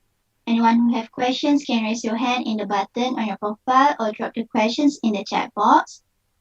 This discussion is for both speakers, Dr. Owens and also Dr. Rajabi. Okay, so now we'll go to the first question for Dr. Rajabi session. Okay, the question is from Dr. Kalila. From all manuscripts and cultural artifacts, we see that a lot of the works were inspired by natural surroundings. If we think about where we are now, depletion of natural resources, maybe also not having as close connection to nature as the previous generations, would they change future designs and illuminations? What can you suggest that we can do so that we don't lose these very intrinsic observations of our surroundings? Thank you so much for the questions. Yes, of course. I think it's very important for us to preserve it. I mean, the illuminations it still have to. I think when we look at these currently, in terms of the design of the illumination, I think for the future we should keep this or preserve the sources, I mean, from the original. But one of the center, which is in Yayasan Restu, has responsible to preserve the illuminations of the Quran. And I think from my understanding, they will still keep the same design as the old versions of the manuscript in the current in the new designs of the Quranic or the illuminations or the manuscripts. So of course, I think it's very important for us to preserve so that the young generation will still appreciate, and they still have to understand the reason why they have using this motif that we apply on those collections. Thank you so much, Dr. Rajabi, for the great answer. I hope that the explanation answers Dr. Kalila's question. Okay, so for the next question is from Dr. Hanis. Okay, Dr. Hanis said that, fascinating work, Dr. Rajabi. I love the fact that illumination of the Malay Quranic manuscripts are very much close to the ideas of nature and genesis of certain regions. I would love to know, is there any association of certain illumination with the Islamic calligraphy, such as Khat Nasa, Khat Reka'ah, Khat Diwani, and others?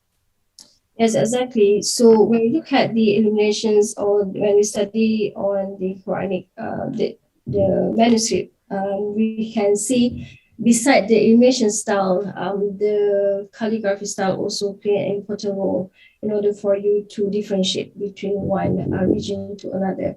And of course, for the Malay region, we have used the Nas calligraphy.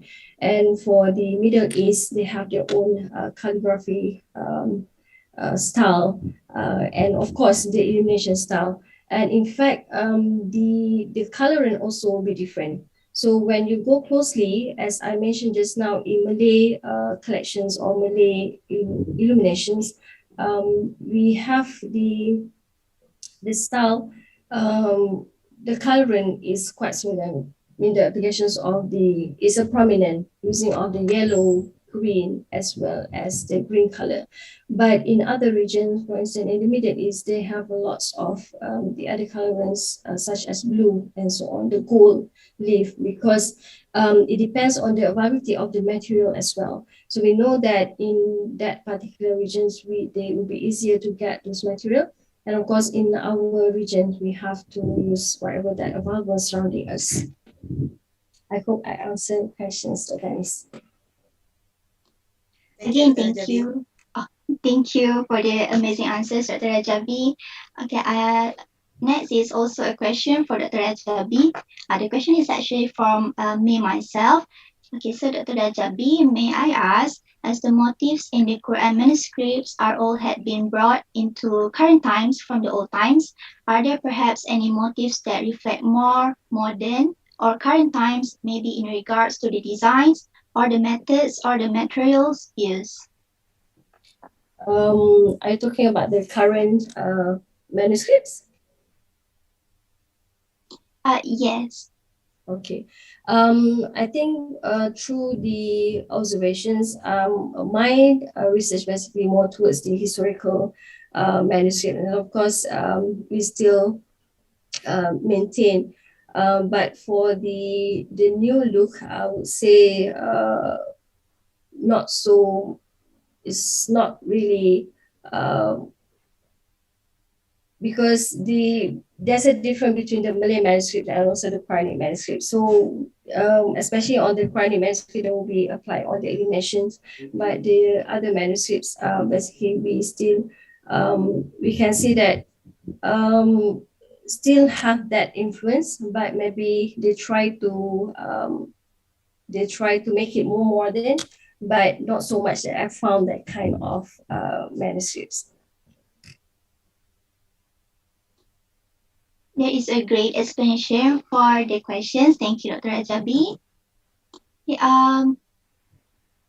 next is a question from the audience from Facebook Live. Okay, in your opinion, do you believe the illumination design of Quran could be preserved and conserved by the new generations rather than using the modern design? Yes, of course, because this is our responsibility, that we have to ensure that we preserve not only because that's the identity, right? The identity of our culture. So the identity of that regions or the identity of the certain the culture of our region. So that's why I think it's very important for us to preserve it rather than just try to explore or try to contemporary. So this is not supposed to be happen. Thank you. Okay, thank you so much for the wonderful answers. I think there are no more questions in the chat box and also from the Facebook Live. I think that's all for the Q&A session. Thank you, TS Dr. Rajabi Raza, for the enlightening answers for all of the questions, and thank you for the audience for the questions. May the knowledge delivered help us to have a better understanding regarding that. Right, Yes, sir, now right, we will go to the prize giving ceremony and the delivery of token of appreciation to the VIP guests.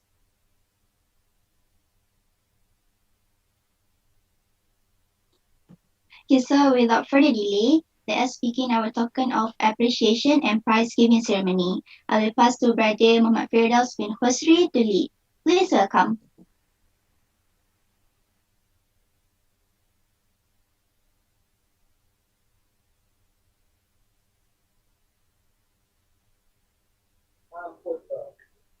Thank you, MCs. Welcome to the Mass Symposium 2021 Awards and Closing Ceremony. Let's celebrate the outstanding day we have had and our incredible participants before we hand out our awards.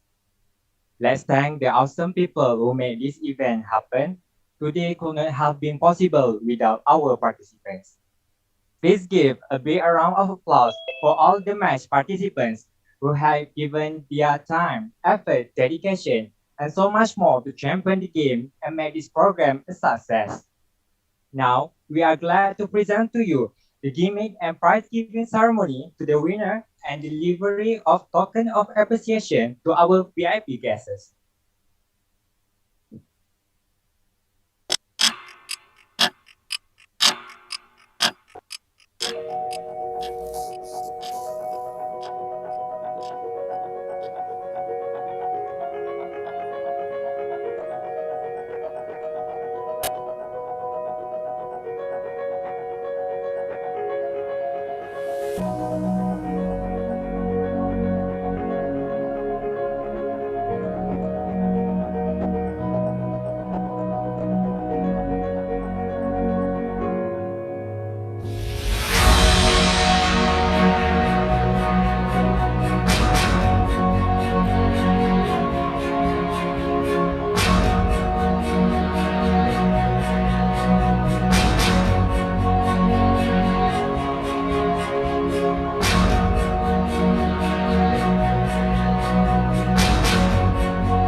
congratulations to everyone. We are proud of your achievement. We understand that it was difficult to win the competition and you have proven your true abilities and possibilities by this achievement. And once again, I would say congratulations and we want you to enjoy all that life has to offer for the future. Thank you.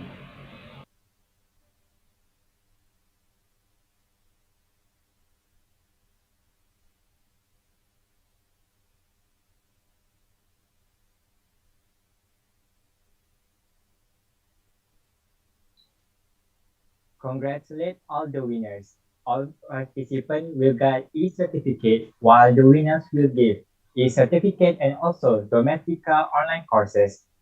For token appreciation, all guests will get e-certificate and also e-compilation of sketches from the students. Now, I would like to invite Brother Farul Izam as the winner, the best participant during Math Symposium from Malaysia to address his feeling.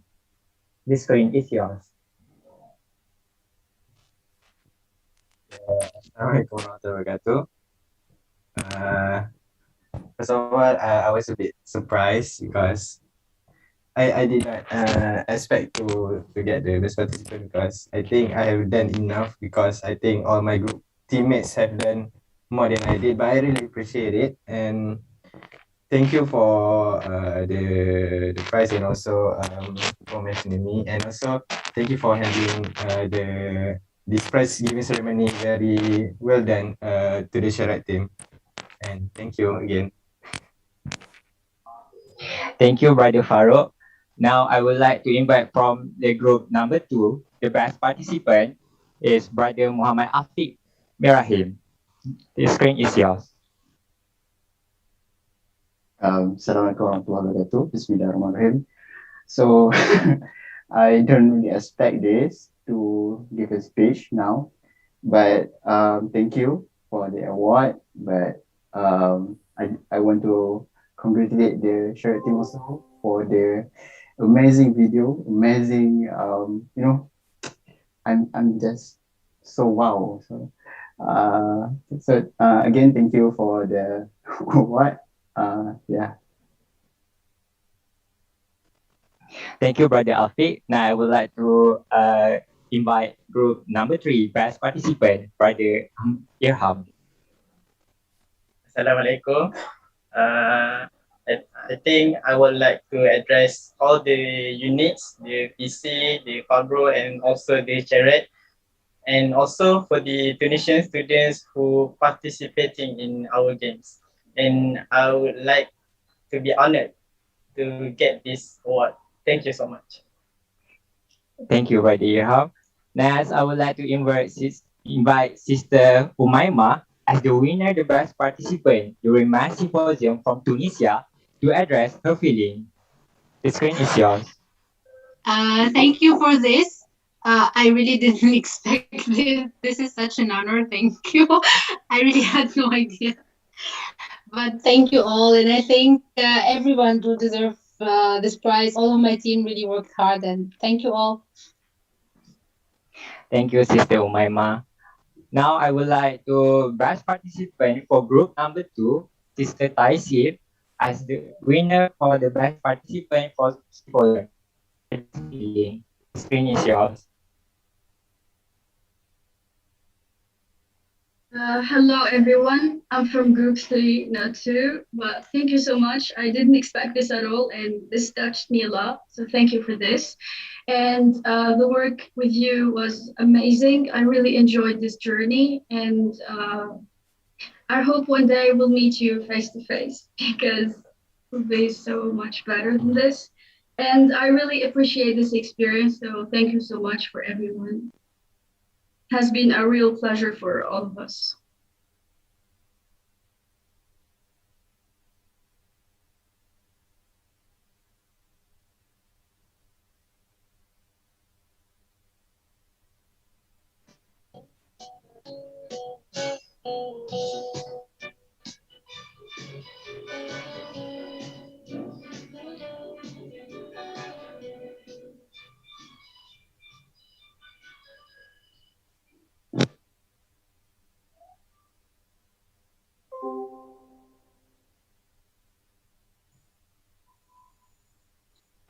Is brother Rila's mic's mute?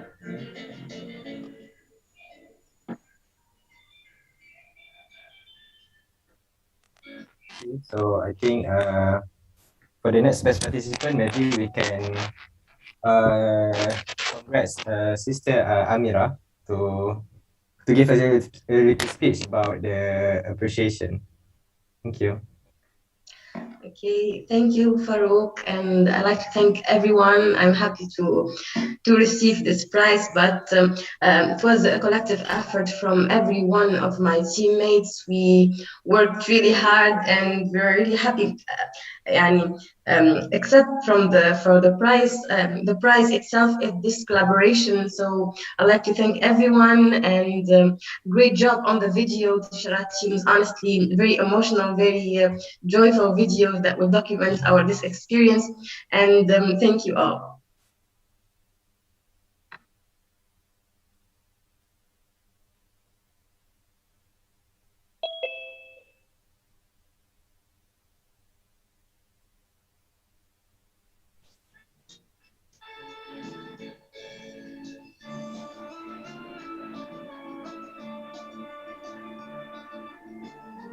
Thank you for the wonderful speech by Amira El Haj.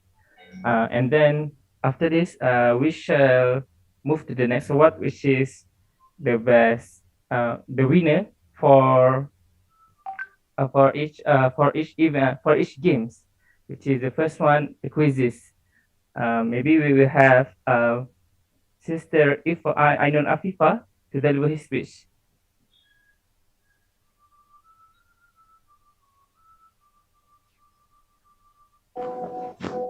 Hi, Assalamualaikum. Thank you for welcoming me.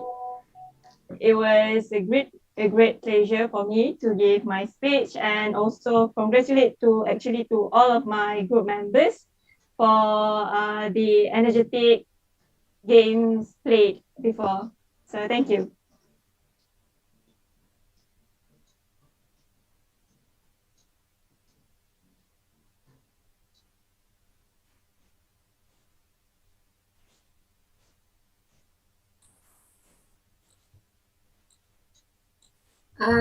Thank you, Sister Ainul Afifa.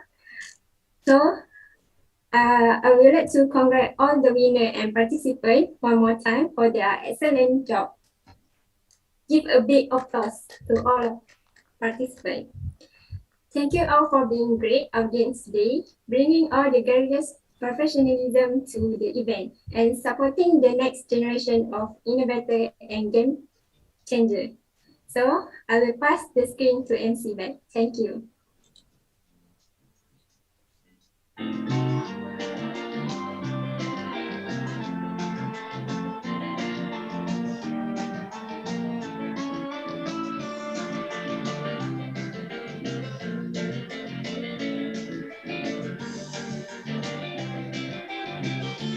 Yeah, thank you, all honorable guests. Also, let's congratulate all the winners and participants one more time for their endless cooperation and excellent jobs by giving them a big round of applause. All right, ladies and gentlemen, after a long day filled with valuable memories, we finally reached the last part of our program today. So without further ado, I would like to invite our beloved Head of Department of Landscape Architecture, Assistant Professor LAR Dr. Putri Haryati binti Ibrahim to deliver her closing speech. So please welcome. Okay, thank you very much. Can you hear me? Yes, Doctor. Okay. Right. Thank you, Master of Ceremony. Assalamualaikum warahmatullahi wabarakatuh. I bid a very good evening to our speakers. First, Professor Muhammad Gamal Abdul Monem, Director, Center for Architecture, Urbanism and Global Heritage, Nottingham Trent University, United Kingdom. Second one, LAR Dr. Rohaya Cik Ahmad, Senior Lecturer from the Razak Faculty of Technology, Informatics, University Technology Malaysia, Kuala Lumpur. And today's speakers, Dr. Ons Najar Mansour, Lecturer from University of Ibn Khaldun, Algeria, And last but not least, TS Dr. Rajabi Abdul Razak, Assistant Professor from the Department of Applied Arts and Design at IIUM. First and foremost, I would like to express my gratitude to Allah Subhanahu wa Ta'ala for being able to join the final day of this beneficial event, Match Symposium 2021. For your information, this program is also part of the virtual students mobility for our Kuliah of Architecture and Environmental Design at IUM. I am very delighted to be here with all of you today to officiate the closing ceremony, which will be the highlights of the final day of Match Symposium 2021. It is our great pleasure to spend the past 3 days with all the participants from Malaysia and Tunisia. And Alhamdulillah, with your highest commitment and participation, this symposium has successfully completed all its sessions. And on behalf of the Department of Landscape Architecture at IUM, I would like to thank all the Tunisian counterparts for your wonderful assistance and supports and given to our students for this making this symposium a reality. Indeed, this symposium will not run smoothly as planned without your assistance. I believe this collaboration has provided an excellent opportunity for our students to exchange knowledge and experience on the country's heritage and culture. So on that note, I want to congratulate to the main organizer, the third year students from the Department of Landscape Architecture at IIUM, and of course the sub-organizer, students from the National School of Architecture and Urbanism, INAU, from University of Carthage, Tunisia, and not to forget students from the Polytechnic School of Sus, EPS, Tunisia. They have worked tirelessly for this successful symposium. An old Chinese saying goes that there is no never-ending feast. Happy hours are always so short. I hope this virtual symposium on landscape heritage and cultural studies of Tunisia and Malaysia will leave an unforgettable impression for all the participants and guests. I also hope that the collaboration through this symposium may foster a longer friendship among the participating institutions and also to many fruitful collaboration in the future, inshallah. Hopefully, we can meet each other in person one fine day, either in Malaysia or in Tunisia. So without further ado, in the name of Allah Subhanahu wa Ta'ala, Bismillahirrahmanirrahim, I now declare the Malaysia-Tunisia Cultural Heritage Studies Match Symposium 2021 is officially closed. May all of us gain barakah and huge benefit from this meaningful event. Terima kasih daun keladi, panjang umur, kita jumpa lagi. Thank you all and Assalamualaikum. Alright, thank you, Dr. Putri, for the wonderful closing speech. So for the last time, please give a big round of applause to Assistant Professor LAR Dr. Putri Harati binti Ibrahim, our head of department. Okay, so now, dear participants, thank you for the wonderful cooperation for today's event. For improvisation purpose, we would like to invite everyone to answer a short survey we have prepared regarding the virtual exhibition. It will appear on your screen shortly. Thank you.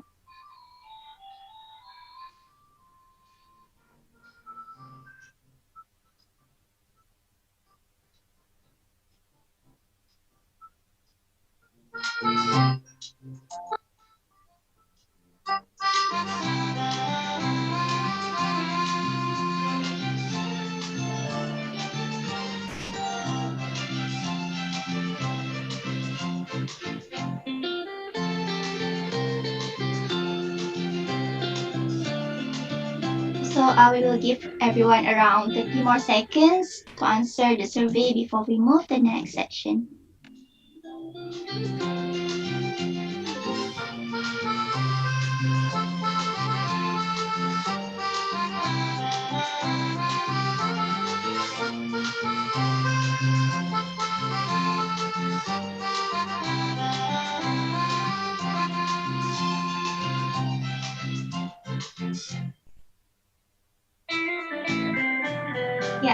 Now, ladies and gentlemen, to keep our memories alive, let us have some snaps of our moment through this virtual photography session.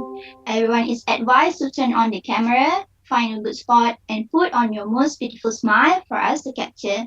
Thank you.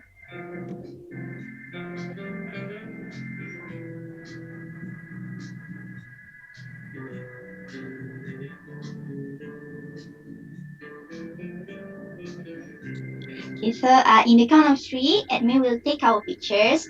So get ready, everyone. I will count now. 1, 2, 3. Smile.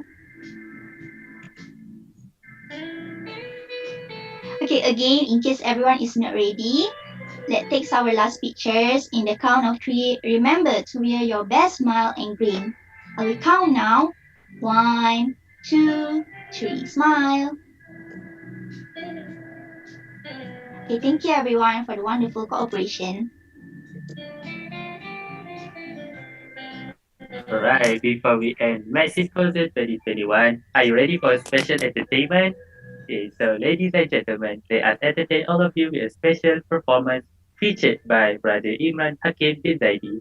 So just sit back, relax, and enjoy. Brother, the screen is yours. Hello, can you guys hear my voice? Yes. Yes. All right, let's go. Okay, so hi, assalamualaikum everyone. So yeah, we will end our session today with my performance. So today I will be singing a traditional Malay song that is called Cindai from Siti Nurhaliza. So I hope you guys enjoy my humble performance. So good. Yeah, enjoy.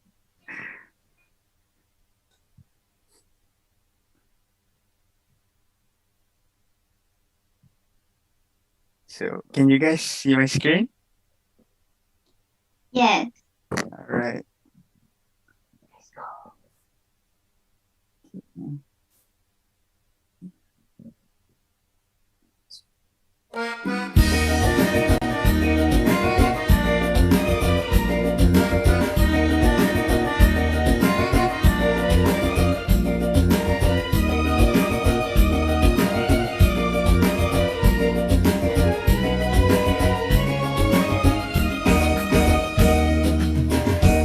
Cindailah mana tidak berkias jalannya lalu rentah beribu bagailah mana hendak berhias cembungku retas seribu menggenggam unggas liar di hutan jalan yang tinggal jangan berliku tiramku emas cadangnya intan berbantal lengan tidurku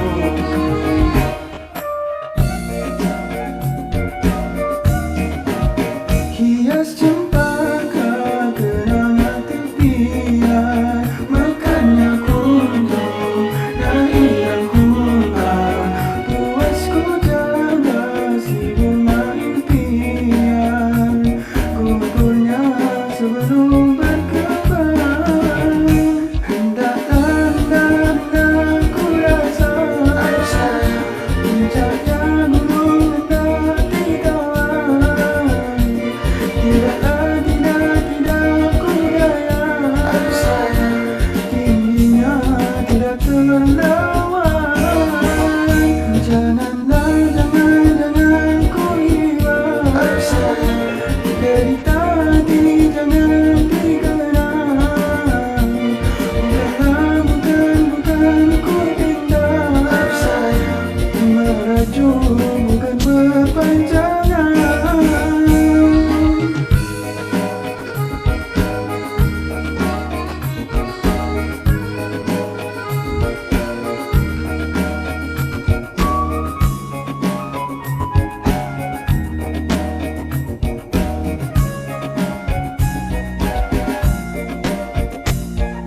Akar beringin tidak berbatas, cuma bersilang abdi tebi hidupku ini.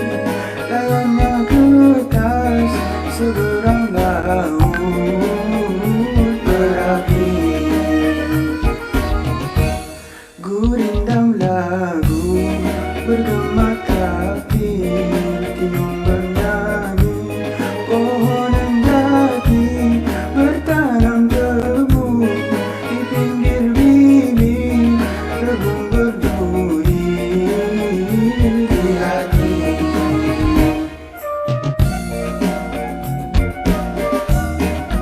Selamat memutih bawana menerpa, langit membiru, awan bertanya, bukan diri pada siapa, menunggu silakan kembali.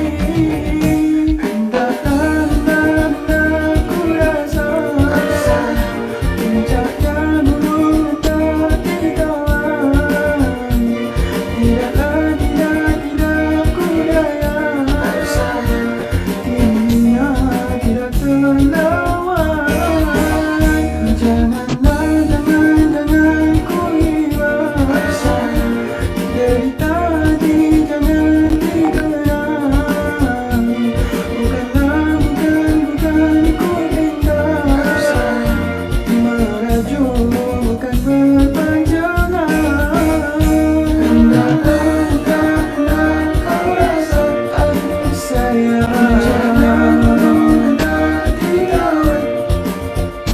Tidaklah hilang kau layak, tingginya tidak terlawan. Jangan kau iba, aduh sayang. Derita hati jangan dikenang. Bukanlah kau minta, merajuk bukan perpanjangan.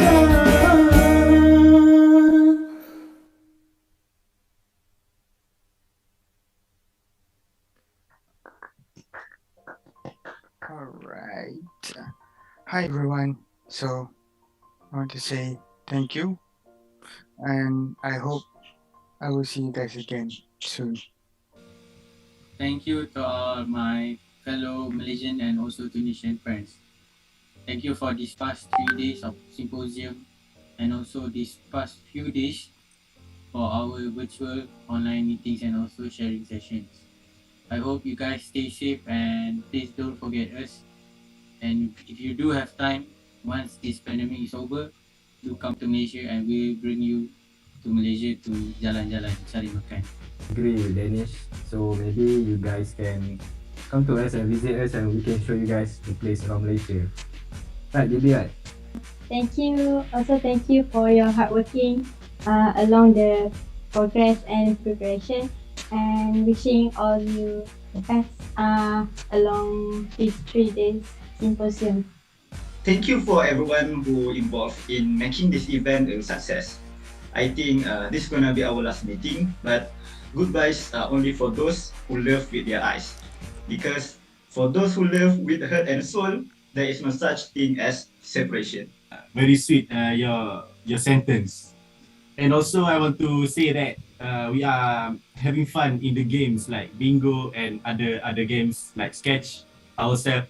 Right, Azim? Do you agree with me? I agree with Bayaki. For me, first of all, I would like to thank the lecturer for organizing this event. It is a great exposure for both from Malaysia and Tunisia to the part. It was a great pleasure working with all of you. And I hope that we will keep in touch even though our country is very far from each other. Thank you for the Tunisian counterpart for collaboration with us. Hope to see you guys again. I really hope that you guys will entertain us when we came there, and maybe perhaps we can have a lobby together. Thank you guys. See you again. Hi guys, let's not forget to stay in touch together after this. Okay? Bye-bye. Hello everyone, thank you for your kind cooperation to make this program become successful. Hello everyone, thank you for this wonderful collaboration and hope to see you guys again. Thank you for your kind cooperation and hope we will meet again later. Cheers, everyone. Thank you guys for being a great colleague to us and good luck with your future endeavors. Peace out. Hello everyone, thank you for extending knowledge with us. We really appreciate it. So see you again next time. Bye. Everyone for everything. Hope to see you guys soon and much love from me to all of you. Thank you, everyone. Hi, it was a great experience to work with you guys. I look forward to see you soon. Bye. Hi guys, thank you for your performance on Symposium Mesh 2021. I hope to see you again. Bye. Everyone, thank you so much to all my Tunisian counterparts. It is a great opportunity to experience this collaboration between two different countries. I really have a great time working with you guys. See you again, inshallah, when the pandemic ends. Bye, everyone. Hello everyone. I wanted to start this video by saying thank you. Thank you to everyone who took part in organizing this event. Thank you to all of our professors for their guidance and their patience. And most certainly, thank you to all of my fellow students for their work and consistency throughout all the difficulties and challenges. I want to congratulate all of us for our amazing work. This might be a goodbye video, but most certainly not a farewell one. I'm hopeful we will meet again sooner or later, either in Tunisia or in Malaysia. So, stay healthy, stay safe, and see you soon. Bye bye. It's been a long day without you, my friend. Tell you all about it when I see you again. We've come a long way from where we began. Oh, I tell you all about it when I see you again. When I see you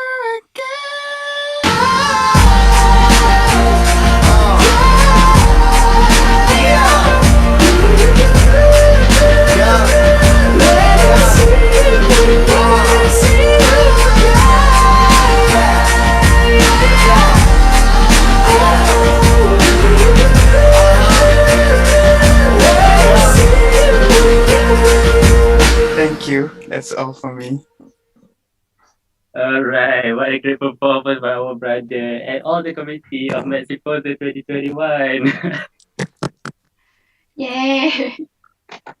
Okay, so now, ladies and gentlemen, with the end of the performance just now, we are sad to tell you that our event, Match Symposium 2021, has really come to its end.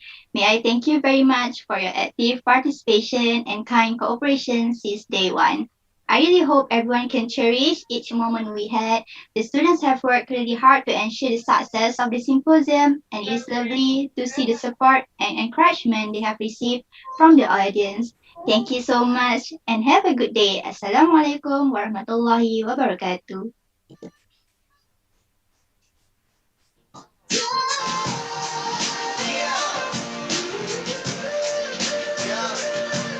Emotional, nice performance from the team. Thank you, everyone. Thank you. Great job, everyone. Great performance. Now we can hear real claps.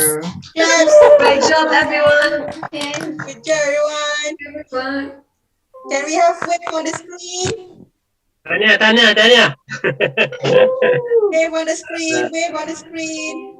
Right. Congratulations. Congratulations. Wave more. Wave more. I'm recording. Wave. Go match. All right. Thank you so much, everyone. Thank you all. Thank you. Bye. See you again, inshallah. See you again, See you. inshallah. Assalamualaikum. Have a nice day. Welcome to Malaysia one day, inshallah. See you. Inshallah. Bye guys. You too, inshallah. We'll miss you. Inshallah. Bye. Thank you.